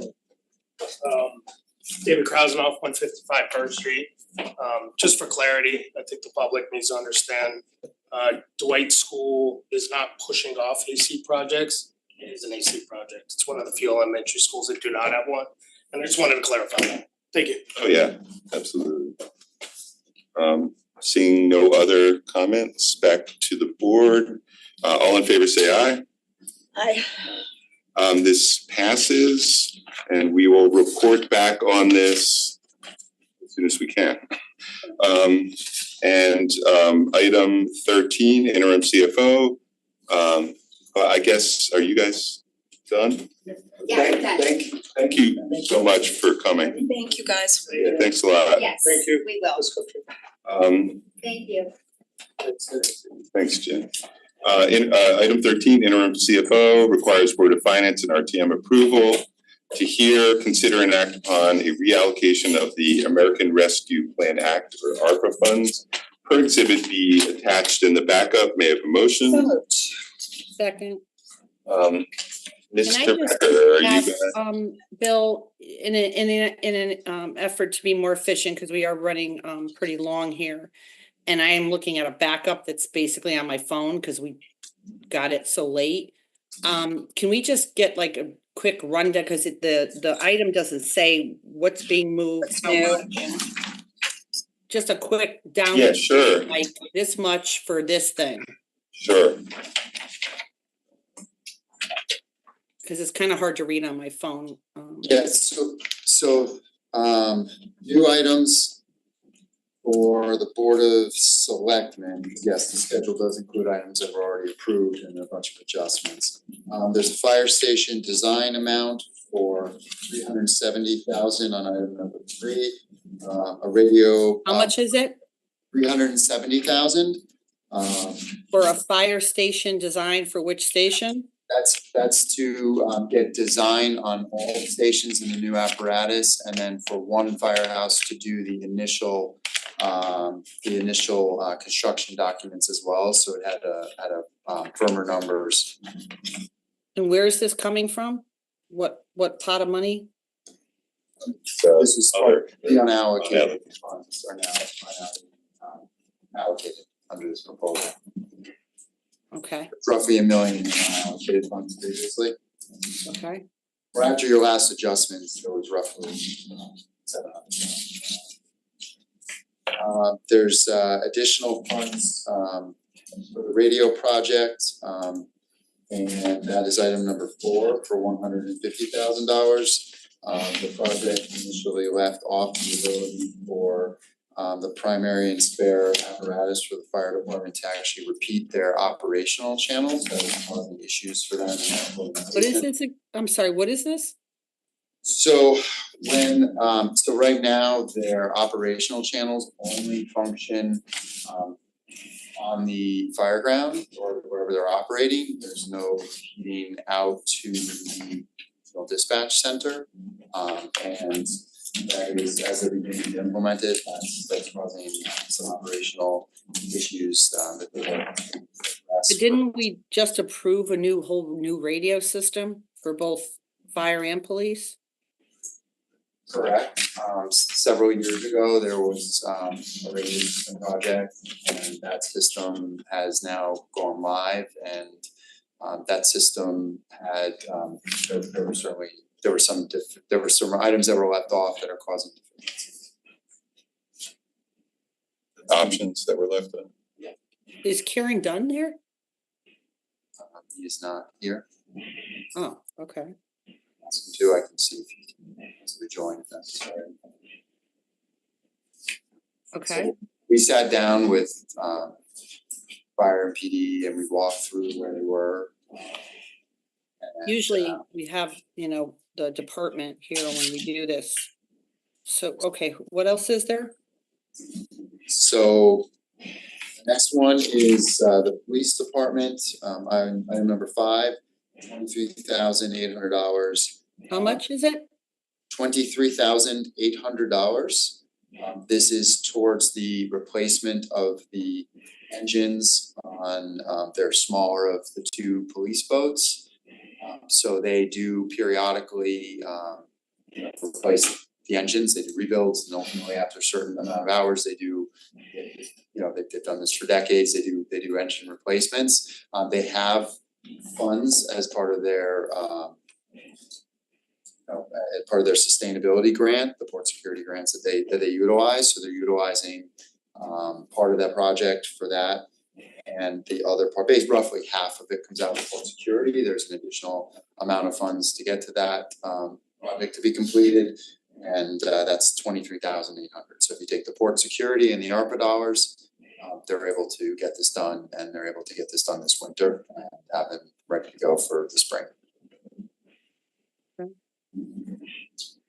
The additional item number 6 is adding to the police headquarters rehabilitation project. So that is ultimately going to, it's all been moved to adding initially new men's and women's bathrooms, and then all the way to construction design documents. So the bids, these are real dollars, the bids for the bathrooms and have now come in. We know what the construction design dollars and the bathrooms total, what that exact amount is, and so they're short by $94,300.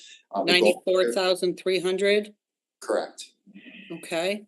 And this is all coming out of $1 million of unallocated funds? That is correct, other than one caveat is there are adjustments downward in some of the projects. So when you take all, the unallocated plus items that we reduced in projects and trued up to what we encumber, it comes out of that overall. So you'll notice when you get to the very last page where it all comes out. Small balance. Yeah, I can't read it on my phone. It's too hard. So when everything's all said and done, and you take these things and add them, and you take the unallocated and draw against it, and you reduce some of the projects to the amounts that can be encumbered. Ultimately, at the end, it nets out to $272,556.26 remaining as unallocated. Plan to come back in December before the deadline to true up and get that out. Got the last item? There are no further additions. Yes, anything else after that or items? Actually, there's one more item. $40,000. It's on the top of page 2, item number 7, senior center renovation. Again, this matches their bids, so they've got $40,000 more towards the kitchen hub. Once that's done, it matches up their bid amount and they can complete that portion. Everything else is moving numbers, generally moving numbers downward and just doing some minor cleanup. Bill, can we take these items separately, please? Sure. Thank you. So, starting with, For just the new, sorry. Is it for, typically we vote on the whole schedule, but I would you're talking about the new item. discuss each one or vote These on it? transfers, there's 5 of them in total. One for $370, one for $150, one for $23,800, one for $94,300, and one for $40,000. Did you talk about the library patio? That was already done. Oh, we did that. Greenfield Street was already done. Oh, we already did that. So, Greenfield, that's right, we already did that. So we're starting with, item 6, was it? What's our first? Oh, no, we're starting with item 4. Fire station renovation and design. Okay, item 3, okay. So I'm fine with that, start with, Discuss. okay, yeah, make a motion to separate the items. Gonna be a priority. You wanna make a motion? Are you? I make a motion to separate the items. I'm sorry, David, what? All in favor, say aye. For just the new requests. Oh, For yes, just just the ones Just the new. the Right, 5 transfers. Okay, yep, I'll second that.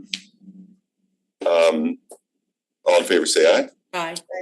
Okay, item number, item number 3, $370,000. New request for approval for full construction drawings for Fire Station 4, an MEP narrative and estimate for fire stations 1 through 5, and apparatus maintenance. May I have a motion? So moved. Second. Okay, let's discuss it. David already, do you have anything you want to talk about? Or- Yeah, the reason I asked for them to be separated, Bill, was because, obviously there was a station study that was approved and in the RFP process that the fire commission approved, everyone agreed with, because we have not had a professional station study done of our firehouses. And as we know, these firehouses have been there for ever and ever, and our town has grown exponentially. Everyone agreed we needed a station study, so we know where these stations should be. Are they located in the right spaces? Should we shut one down and move it to a different location? Should we add one? I mean, all kinds of things that obviously everyone needs to know. And we have no independent review of our town and where, if we should have additional studies. So I have to say, I just think this is completely putting the cart before the horse.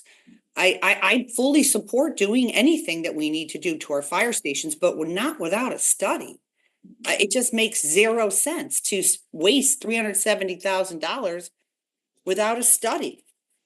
Yeah, I mean, I'll I just. yeah, I hear you, and I know that you were in favor of that study, and but I felt that study was a waste, because and having talked about that study with people in the administration, I felt that study was incredibly unrealistic about what its goals were. They were talking about about seizing property and things like that. It just No one talked about that. It was just a station study, and the commission had a meeting and they voted and sent a letter saying they want the station. and that, I mean, look, I strongly disagreed with that approach, which is my purview. So I understand where you may disagree with me on that, but my opinion is I've mentioned it several times, that study was completely unrealistic.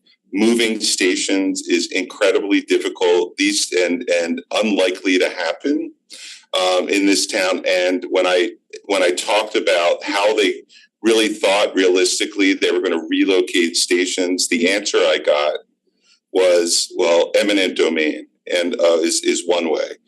I mean, you weren't in the room, so that is the answer that I got. It And was actually, during the station study and right, but the answer we're not gonna respect the fire commission. I mean, why do we even have? Well, the fire commission are not experts on stations. They're a commission that, you know, they were told that this was a good idea and they went along with it.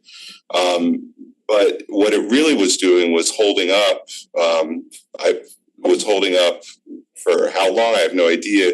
The ability to renovate the fire stations that we have, because the excuse was, oh, we may move them someday, so why renovate them? But that to me felt so unrealistic that it was, I don't know why that approach was taken, but having conferred with a lot of people, maybe not the same people you did, but I do have a lot of interaction with the fire department. They disagreed with the fire study approach and thought that it was not going to, it was just going to be a waste of time. So I believe. Bill, if I could just add that, you know, listen, I'm not trying to get into an argument about this. Whatever you want to do, it's your purview. However, when I commissioned the study, it was based on the fire chief's recommendation and the fire commission. And nowhere at any time did anyone say that the study was going to be zeroing in on closing any firehouses or any eminent domain. It was simply a study to look at the population, to look at the square miles, to look at the response times. And actually what we always thought was they were going to add a station in the Sacred Heart area. So again, it was a study. It wasn't a zeroed in. No one gave them this is what we're going to do. It was a simple study. And I mean, just like we're doing a study for Dwight and we're doing studies here and we're doing all these studies before we spend money, it just makes no sense to me why. I mean, we may need to add another firehouse. I mean, that's true. And for a long time about response time. I mean, you could fill a fire truck with 10 guys on it, but if they're getting there late because the station is too far away, then that's an issue. So not to have it to me is not a good idea. But listen, you can do what you want. I personally don't want to vote for this because I think we need a station study and a full comprehensive list about what we need to spend. Do we need to add another station? We should know all the costs, just like we're doing with the schools. We don't just, the school district doesn't just show up and say, oh, by the way, I want to do this. They have a whole comprehensive plan, long range capital plan. And as that's the way it should be for everything. And we should have a comprehensive plan about this as well. So I don't want to get into an argument. Obviously it's late. You have another. It's a legitimate, I believe that's a legitimate question, a legitimate point of view. And I disagree with it because I do think it's very, very different from a school. We have existing fire stations. We probably do need another fire station. I'm told that. And these renovations would not preclude us from adding a fire station. The chief, when I asked him about how you could relocate these fire stations, he did say that you said that we could use eminent domain. So he may have misheard you, but that's what he told me. And but I have no idea what the study was going to say because there was no study. How would anybody know what the study was going to say? Right, but we do have a lot of data on response times. Actually, we were talking to Sacred Heart about adding a small station on their property on the west side. Right. If the so this doesn't preclude adding that. If the study said that, I'm not an expert in fire stations locations, and I don't think really anyone is, except for somebody who comes in independently. looks at the entire town, looks at all the roads, looks at how much the population is in certain areas, including our Yeah. universities and all that. But listen, it's fine. Yeah, I hear what you're saying, but I don't think we would do a study, come in and say, you know, where would it be best to have schools and then rebuild schools and kick people off their land? You know, it's like the school study is on space that's already open and available. It would be a very different conversation if it required actually building a school in a new area because we thought the old area was less efficient, because we all know that's where we are with the schools. We're not actually commissioning a study to figure out where's the best location to put a school, because we would certainly have a different setup than we currently have, but we would never be able to achieve that, so it's not worth doing. And that's my point of view, is that it's just not worth doing that study, but we should add a fire station. You know, we should consider adding the fire station where we need it. Yeah, go ahead. How much was the study? The study was, I forget. Off the top of my head, But near 80,000. It wasn't much. Yeah, it's a lot. I think it was in the 70-80 range, but I don't have the exact number. We can get that. You know, there was a lot of discussion about the study and what it would entail. To the first selectman's point, at some point we probably had to, subject's point as well. I think that we at some point we're going to have to look at that sixth station and that location. Right now we are looking at buildings that are currently in place that people literally can't at times walk from one side to the other because things are so tightly placed in them. Amongst other issues, space-wise, now bringing vehicles being parked outside, apparatus that normally would be in base because it simply doesn't fit.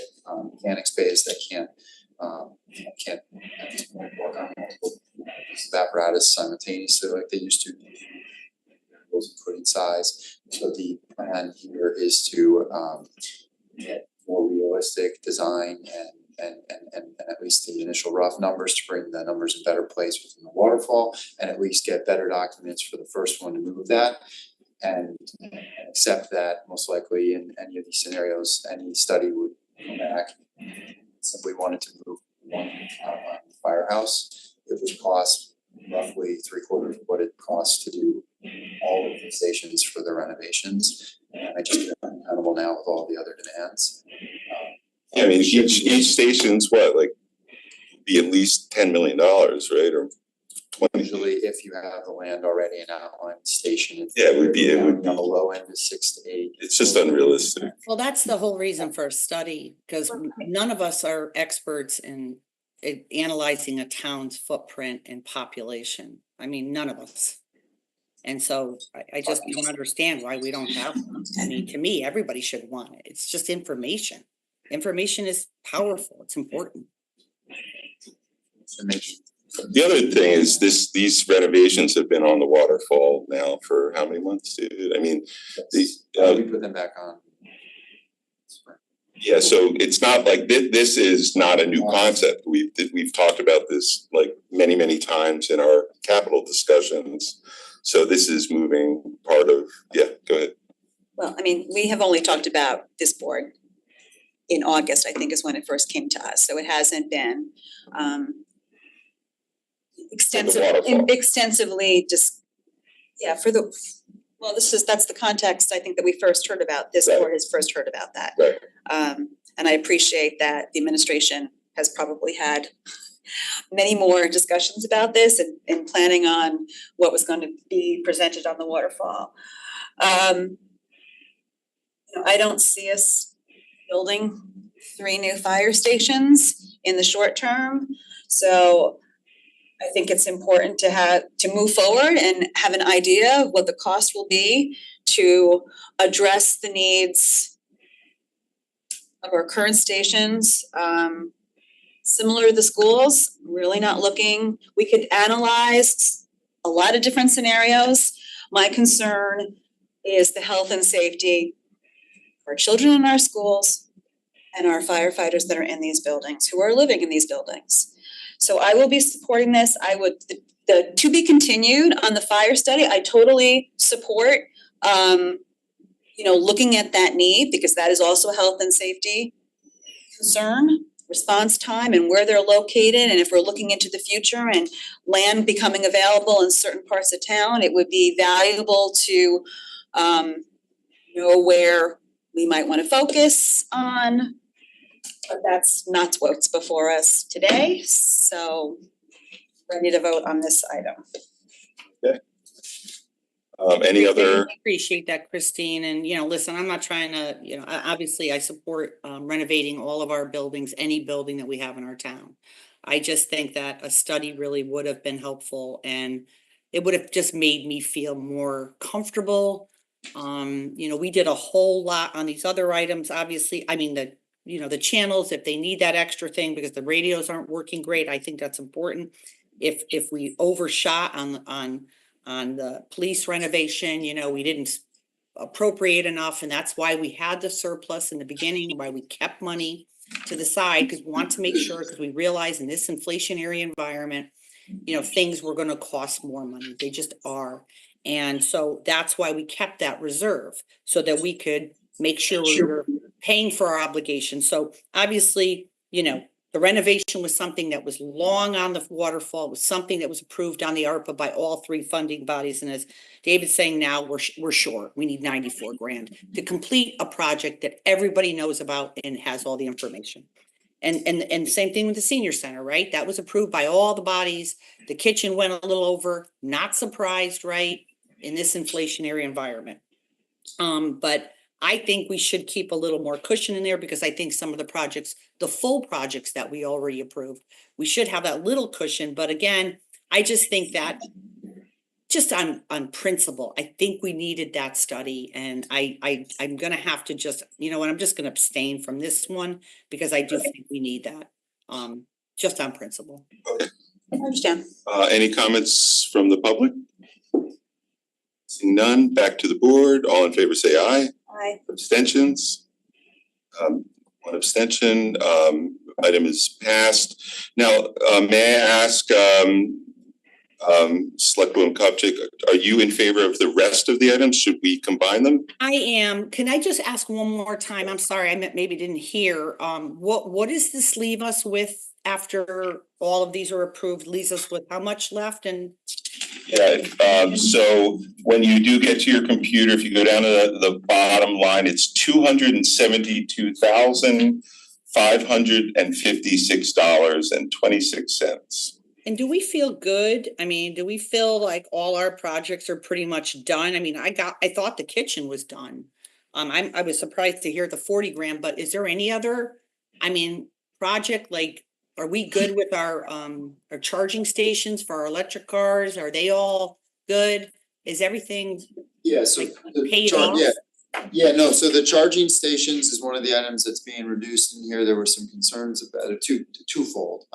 So there's a $50,000 grant, and there was a concern actually about using, ultimately when we went into the details of that grant, using ARPA as our matching portion, and it's federal funds to match federal funds, but in reality, we have mostly installed smart chargers everywhere, so you need a key fob system, but these are going to be for marked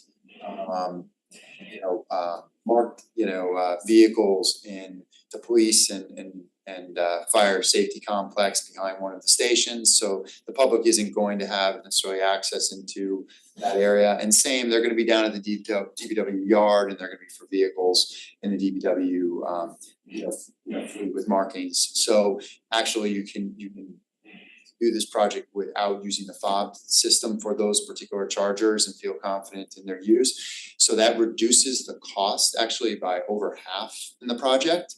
And so one, not having to, that actually then reduces the additional money outside of the grant to less than $10,000, which we were gonna take out of the operating instead of ARPA. So we don't have a match issue, and we don't actually need that full amount of money. So there's a sort of a twofold, but we reduced that money down. So overall, all the projects, is everything buttoned up? I mean, $270 is $1,000 is really not a lot if something goes sideways. I mean, do we pay all these bills? They're all done?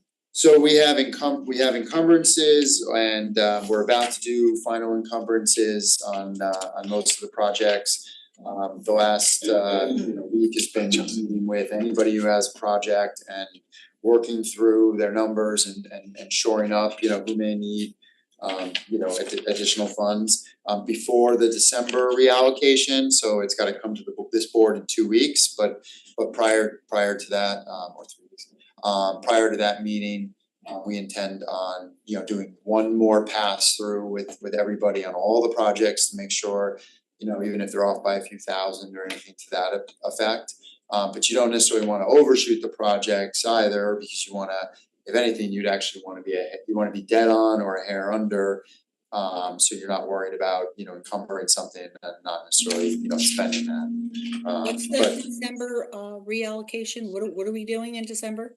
Well, so there's 200, so it would be for this board, the goal is to do it before the Board of Finance and the RTM, and their deadline. So the Board of Finance meets the first week of December, so you wanna meet their deadline. So it would go at I believe it's the 20th, it's 2 weeks from today. The only reason you could run the deadline up a little bit further if you need a special, but we're trying to do what we can to avoid that and timeline. And at that point, the 272 would be down to the penny, there would be no more there would be no more unallocated. So we're trying to go through one more pass over the next week, again with the departments, to your point, and make sure, but we've gone through with it, we've gone to every one of the departments that has something here. Many times, up until literally the schedule coming out last night was spending the day yesterday, once again, trying to get the latest updates in munis and encumbrances and drilling down in the numbers to make sure that they could spend the funds, if you needed it. That was where we fleshed out the kitchen hood. Actually, we were looking, we were thinking ARPA, but we were thinking, well, if not, we'd have to find something in the budget or we'd have to wait. But we have an actual bid that's come in. Okay, great, it's 40,000, we have an actual bid, let's get that in the ARPA schedule. And we made that adjustment yesterday to make sure they had the money necessary on a previously approved project. All right, I'm good. Bill, if you wanna combine the rest of these, I'm fine, cause I know we have a lot more stuff going on here. So. Unanimous consent just to combine. Unanimous consent to combine, for the remaining. Any objection? Any objections? Thanks for. Can you just be, you be a ventriloquist, I'll just keep on this. So for the I guess we approved the whole. We're approving now this whole document. Let's see, we go back to consider and act upon reallocation of the American Rescue Plan Act ARPA funds per Exhibit B attached in the backup. We've already approved the one. We broke out, I think maybe just say items, are they listed, David, each of these items with or just excluding? Excluding 370,000, which was already approved, how's that? That's good, or you could do the items if they're listed as items, like items. Okay, To do the final schedule. but I think we need to approve the schedule. Okay.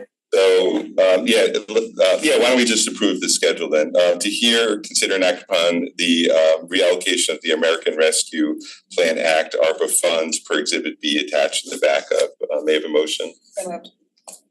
Second. Okay, all in favor, say aye. Aye.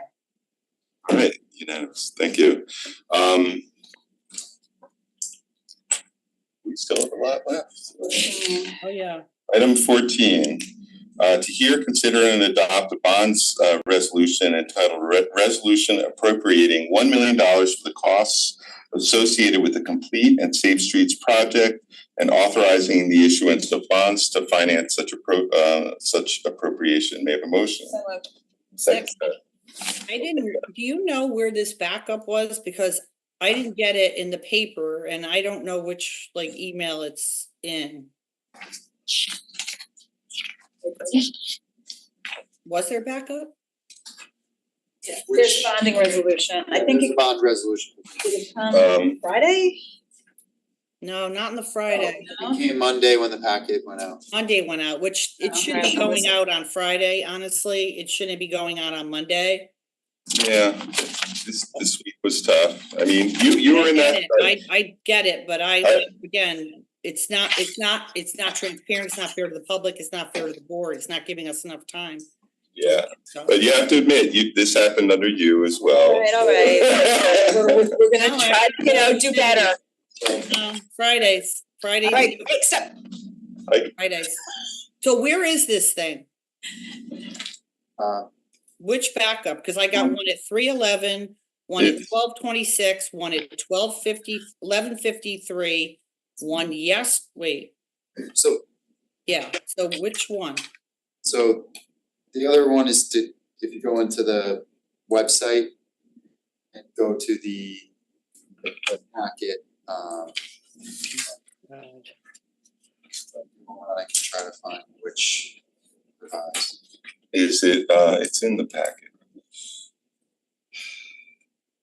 Alright, so what does this basically do? I sent it to you, can you see it? Yes, thank you. I'm looking. All right, I'll send you the rest of the pages. Thank you. Thank It's just the bond resolution. Cause I just have the last agenda that was sent right before we had the meeting. And I did print out that agenda, but I didn't have anything about this, just the wording. $1 million for safe streets. It's in support of the ordinance.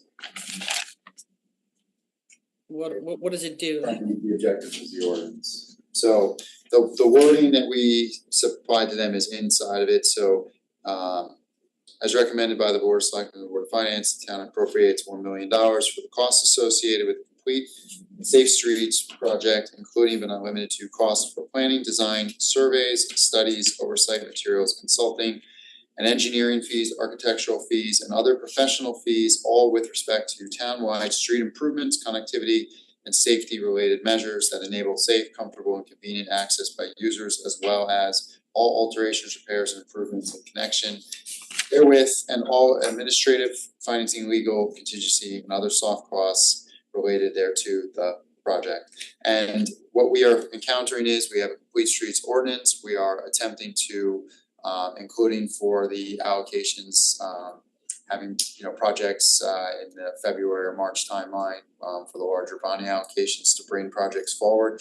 We have a $1 million bond allocation that the state awarded for the Greenfield Hill and connectivity and safety improvements. That bond, which essentially comes to us as a grant, as an example, doesn't actually, it's for construction, so it doesn't actually provide for the survey work, the design work, any of that. And in moving forward with that project and others like that as we start to move forward on the complete streets, there's literally no. I don't mean to interrupt you, but I'm reading this. Where exactly is it gonna be doing designs? What streets?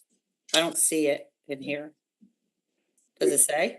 We did not specify the specific, we were looking for a bucket of funds, so as we start to work through areas in town, there's a place to turn to for design and survey work.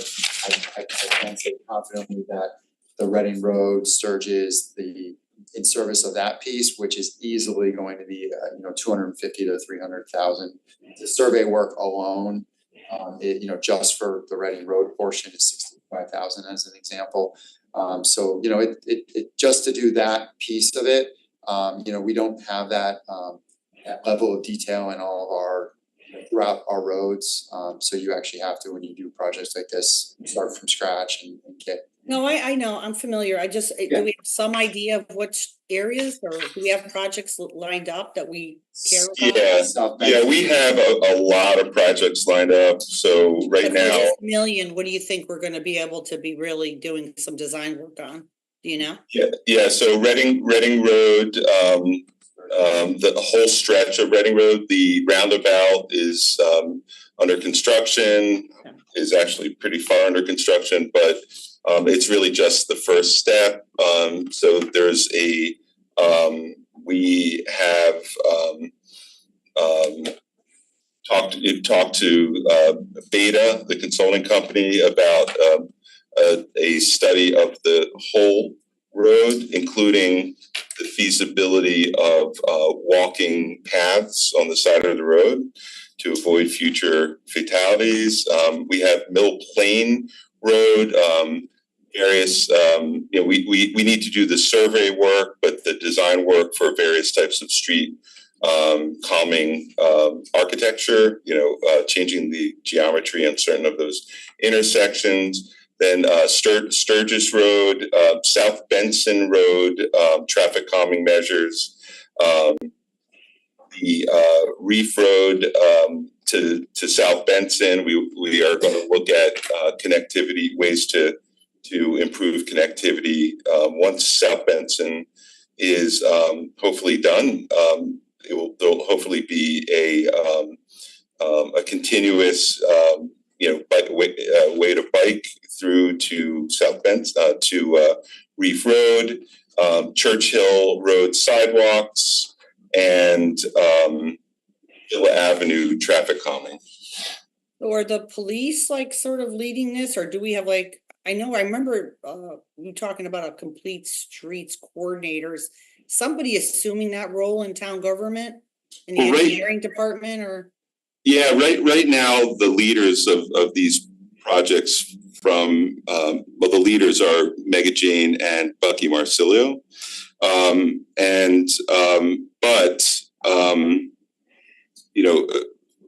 are yes, we these do go before the local traffic authority as well. I know we lost an engineer, and I know it must be hard for them all in that office right now. How are we doing with that? Are we close to getting somebody? We have an engineer. We lost an engineer in the engineering department, right? Yeah. Doing more projects. Yeah, we're doing more project work than ever before, but with project managers, one of whom is an engineer. Right, but we lost Ray, the engineer. Are we gonna get another engineer? Yeah, he resigned and moved on. Are we gonna fill that? Are we close to filling it? Evaluating. I don't know how close we are. Yeah. They are doing. Well, it's just that we're appropriating all this money. Obviously, I know from experience that engineering department is pretty, underwater with so many projects. I just, was wondering if we're gonna have enough people to be able to do stuff. We're actually trying to get them out underwater project management, which is an issue that we've discovered, and we are in the process of evaluating engineering department, how the engineering department functions, and what resources that they need in particular. So we did that a few years ago. I mean, project manager is great, but engineers are engineers. And sometimes project managers are engineers too. Sometimes engineers are. Okay, I mean, I'm ready to vote. I know we got more stuff and I don't wanna hold you up from your meeting. Yeah, so we've got 20 minutes to wrap up before they need it for the Board of Finance. Okay, I'm getting the nod here. This room, the Board of Finance meeting is going to be in this room. Okay, so any comments from the public? I don't see anyone. Approved. Back to the board. All in favor, say aye. The item is approved. Thank you. I always ask Prue because she's the only one here. Well, I am sorry. I'm the only one who's not usually Ryan's not here. I'm just not here, I'm usually downstairs. Yeah. So item number 15, interim chief fiscal officer requires Board of Finance and RTM approval to hear, consider, and act upon a resolution approving the transfer of fiscal year 2023-2024 revenue surplus. Resolved that the town hereby authorizes, approves, and directs the transfer of the fiscal year 2023-2024 revenue surplus as follows. The portion of the fiscal year 2023-2024 surplus resulting from actual revenue amounts that were more than budgeted revenue amounts, in quotes, revenue surplus, unquote, shall be appropriated as follows. Details of revenue surplus: property taxes, $2,880,000. Intergovernmental, $2,488,000. Charges for services, $1,550,000. Income from investments, $5,064,000. Sale of assets, $103,000. Total, $12,085,000. Transfer to the debt service fund, $12,085,000. May I have a motion? So moved. So moved. I think we need to amend this, just the item, because it doesn't look like millions. It looks like 2,880. It looks like 2,488. It's missing. Yeah, okay, yeah, we can add. To the public's 1,000. education. I mean, the public's not gonna know. I mean, I didn't know. And it doesn't look like millions. Okay, make an amendment to, You read, yeah. Yeah, I read it, and I think, and I'm not sure if it's in the backup for the, but certainly do that, but there's a backup sheet, I know the Board of Finance is getting at that. we make an amendment to this next to after details of revenue surplus over the numbers, say thousands. 3 zeros. No, thousands. Those numbers in thousands. These So numbers in thousands. I'm not, and I don't have it in front of me, but if you, the full sheet, do you have that back? Okay, yeah, but we should make it clear just from the agenda. So I'll make that amendment. okay, seconded, all in favor, say aye.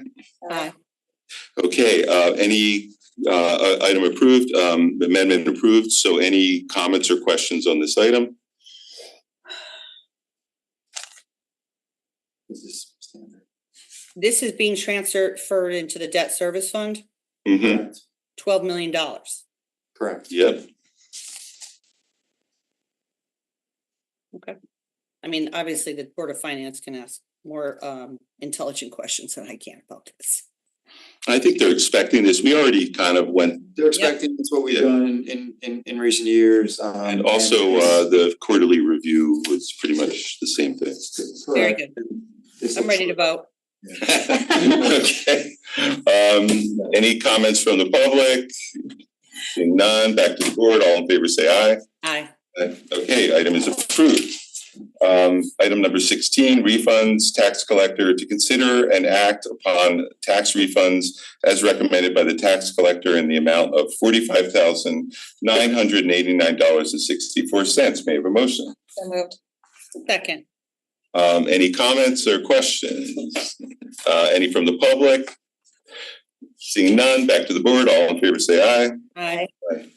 Item passes. Item number 17, minutes, to consider and act upon the minutes of September 13th, 2024, September 25th, 2024, October 9th, 2024. May I have a motion? So moved. Please, excuse me, can we split these out because I missed 2 of these meetings? Okay. I would like to abstain from those minutes. Yeah, please. Okay. let's split them out. Okay. To consider and act upon the minutes of September 13th, 2024. May I have a motion? So moved. Second. Okay, all in, any comments or questions? No. Seeing none, seeing no one from the public here, back to the board, all in favor say aye. Aye. Aye. So I just passes. need the 13th and the 25th, if you want to take those together, that's perfectly fine. Then I can. Okay, well, we just passed the 13th, so the September 25th, 2024, may have a motion. So moved. Seconded, any comments or questions? No, I'm sorry, I thought we were making a vote on splitting. I didn't realize you were voting on those. Oh, we did split. Okay, so Drew, I abstained from the meeting of minutes of the 25th and I'm going to abstain on the 13th. I got Oh, you abstain on the 13th. Correct. And the 25th because she wasn't there. Oh, okay, got it. And then when we get to the October 9th, I will vote for that. Okay, so on the 25th, all in favor say aye. Aye. Aye, abstention. Abstain. October 9th, 2024, any comments or questions? Seeing none, public, seeing none, back to the board, all in favor say aye. Aye. Okay, passes.